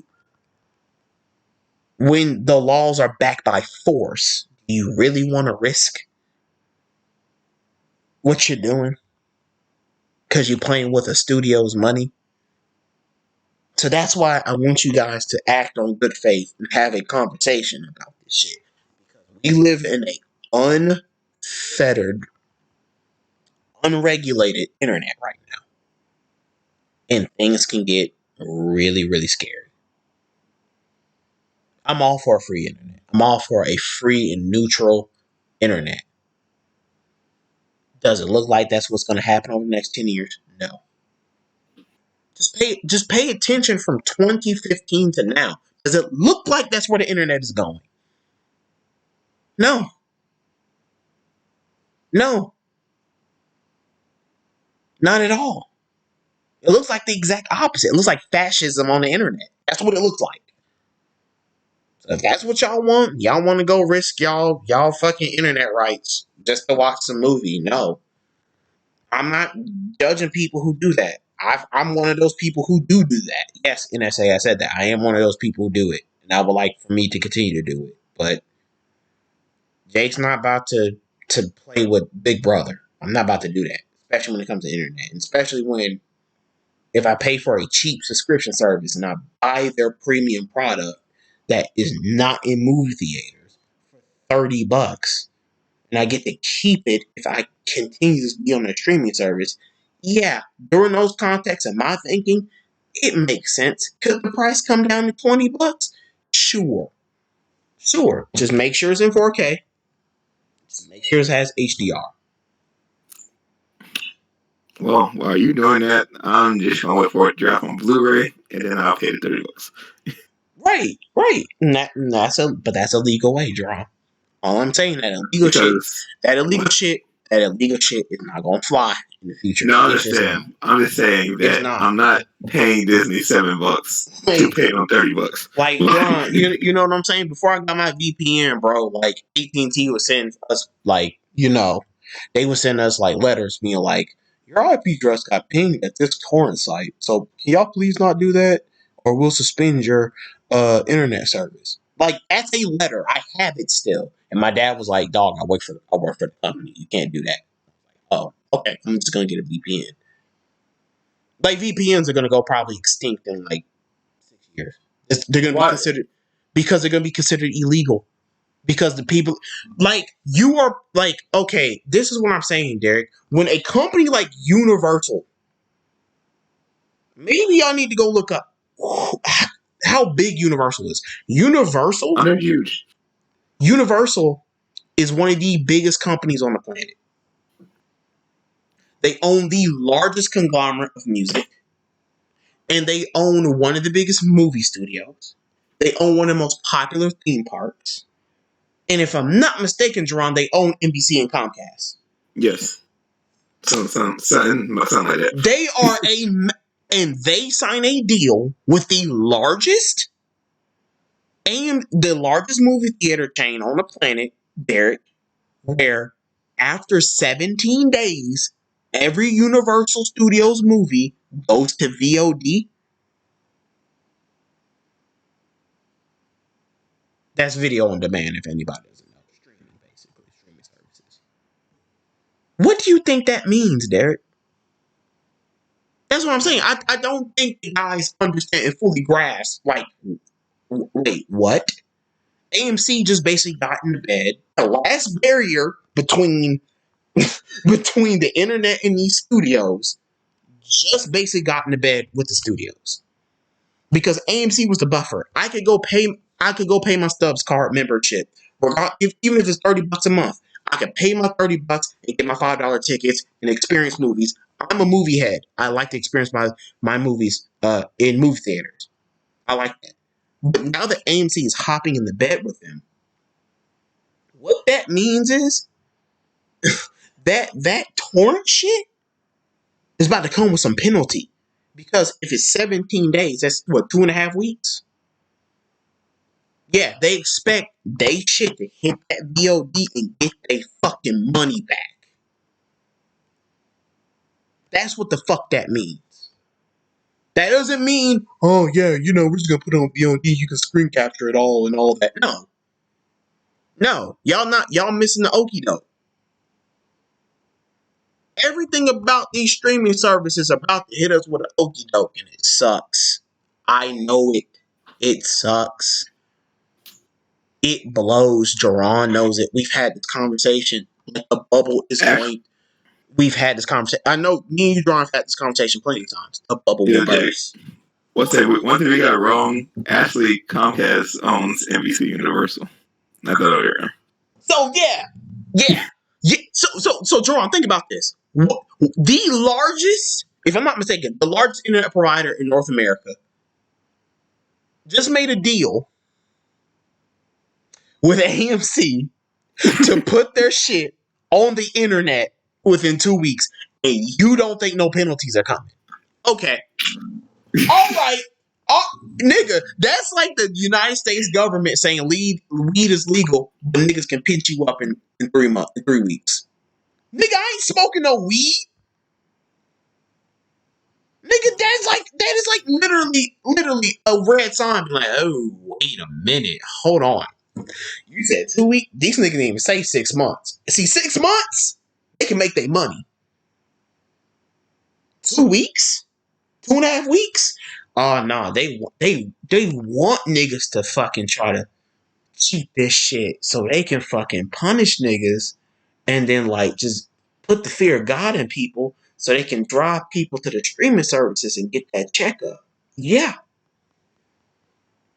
Well, thankfully Trump will never let that happen. So I'm gonna rest easy. Yeah, we just gonna end on that note. Yeah, we just gonna plug your shit, guys. We just gonna end on that depressing ass note. Well, the last thing, Fuck. NBC Universal just released a new streaming service called Peacock. I want to check it out. Jerron, bruh. See, I am not. This is not tinfoil Alex Jones shit. I know what I'm talking about. I understand capitalism and businesses and how they work. I understand that shit. You have to. If you want to be a consumer electronic nerd and a consumer of this shit, you have to know. Simple. Simple as that. That's it. I'm done. Plug your shit, guys. This just got really quiet. But yeah, y'all not gonna do that? Oh. Did it just go out? Oh no. Everybody just got sniped. Well, I'm here. Wait, y'all are y'all depressed about what I just said? Hey, yeah, man, bro. Oh, I gotta die. Hold on. Oh no, Derek, it's just bro, like, this is not how corporations go. Like, everything is so dystopian right now. Well, it's close to it. It's not dystopian now, but it has like some 1984 tinge to it. So like, yeah, man, like 2 weeks, bro. Like you really think all the money they about to lose? Like, they movies, like, Jared, Fast 9, like the Fast and Furious series. How long the Fast and Furious series is in movie theaters?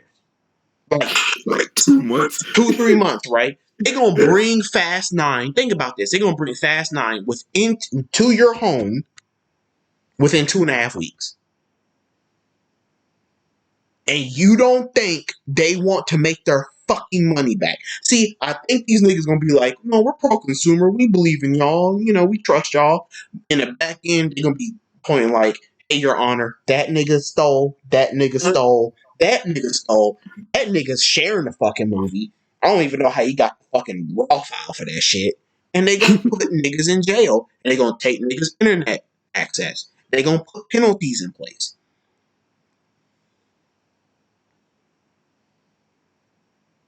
This is just like cable, bro. You go to jail if you illegally jack cable.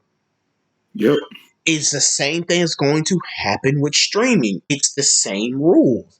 Y'all thought y'all got away from this shit. No, nigga. I knew from the beginning. Wait, so what you telling me is you want all the cable places to put their shit on the internet, and y'all don't think they're going to follow the same rules as in, like, cable? Y'all just thought they were just going to be sweet. Oh, no, you can pay us $10.99. It's cool, bro. Y'all thought that shit was sweet? Yes. No, Derek, that's idiotic. And that's not you knowing your context in capitalism and in society. I hate to get that deep on you, but it's simple as that. I enjoy these products. I don't fucking hype these corporations. I hate these corporations. These corporations are going to cause a massive amount of chaos. They already are. We're in a pandemic, and look how they moving, bro. Now you now everything's sweet, and you think you gonna fuck with their money again? Okay, that's funny. That's funny. That's funny. So yeah, like I respect Wolf and Vincent. Yeah, Jay, I'll just get it online. Yeah, Vincent, I wouldn't do that in 5 years if I was you. I would not do that shit if I was you in 5 years when these studios want to make their fucking money back. All I'm gonna say is support physical media. Buy them Blu-rays. Yes, support, and this is where my whole thing. We gonna wrap this up. This is where my whole thing comes back, guys. If you love content and you love the creator and they're providing you the content,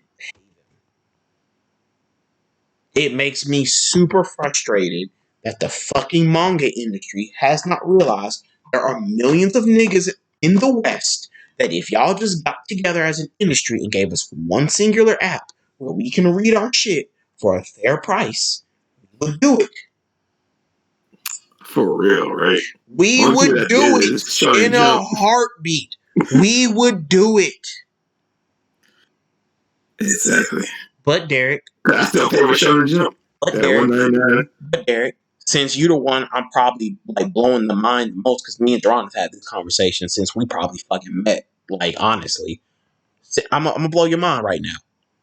Capitalism and corporations always operate. That is their MO. That's how they make money. Yeah, they not gonna trust you to watch their fucking series and not try to steal it from them. So they're gonna overreact and put in harsh penalties. And you know what? It's too fucking late. Guess what? Americans have already given up their privacy. Americans have already given up their digital rights. We didn't give it up. Ajit Pai did. I don't know that, man. Derek, every time you hit a terms of service, you give me your shit up.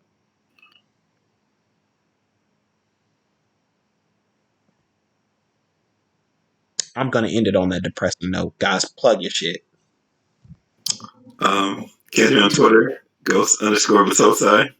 Catch me on Twitch, ghost_Batosai. Catch me on YouTube, ghost_Batosai. And I'm out. Catch me in the fucking gutter after this conversation.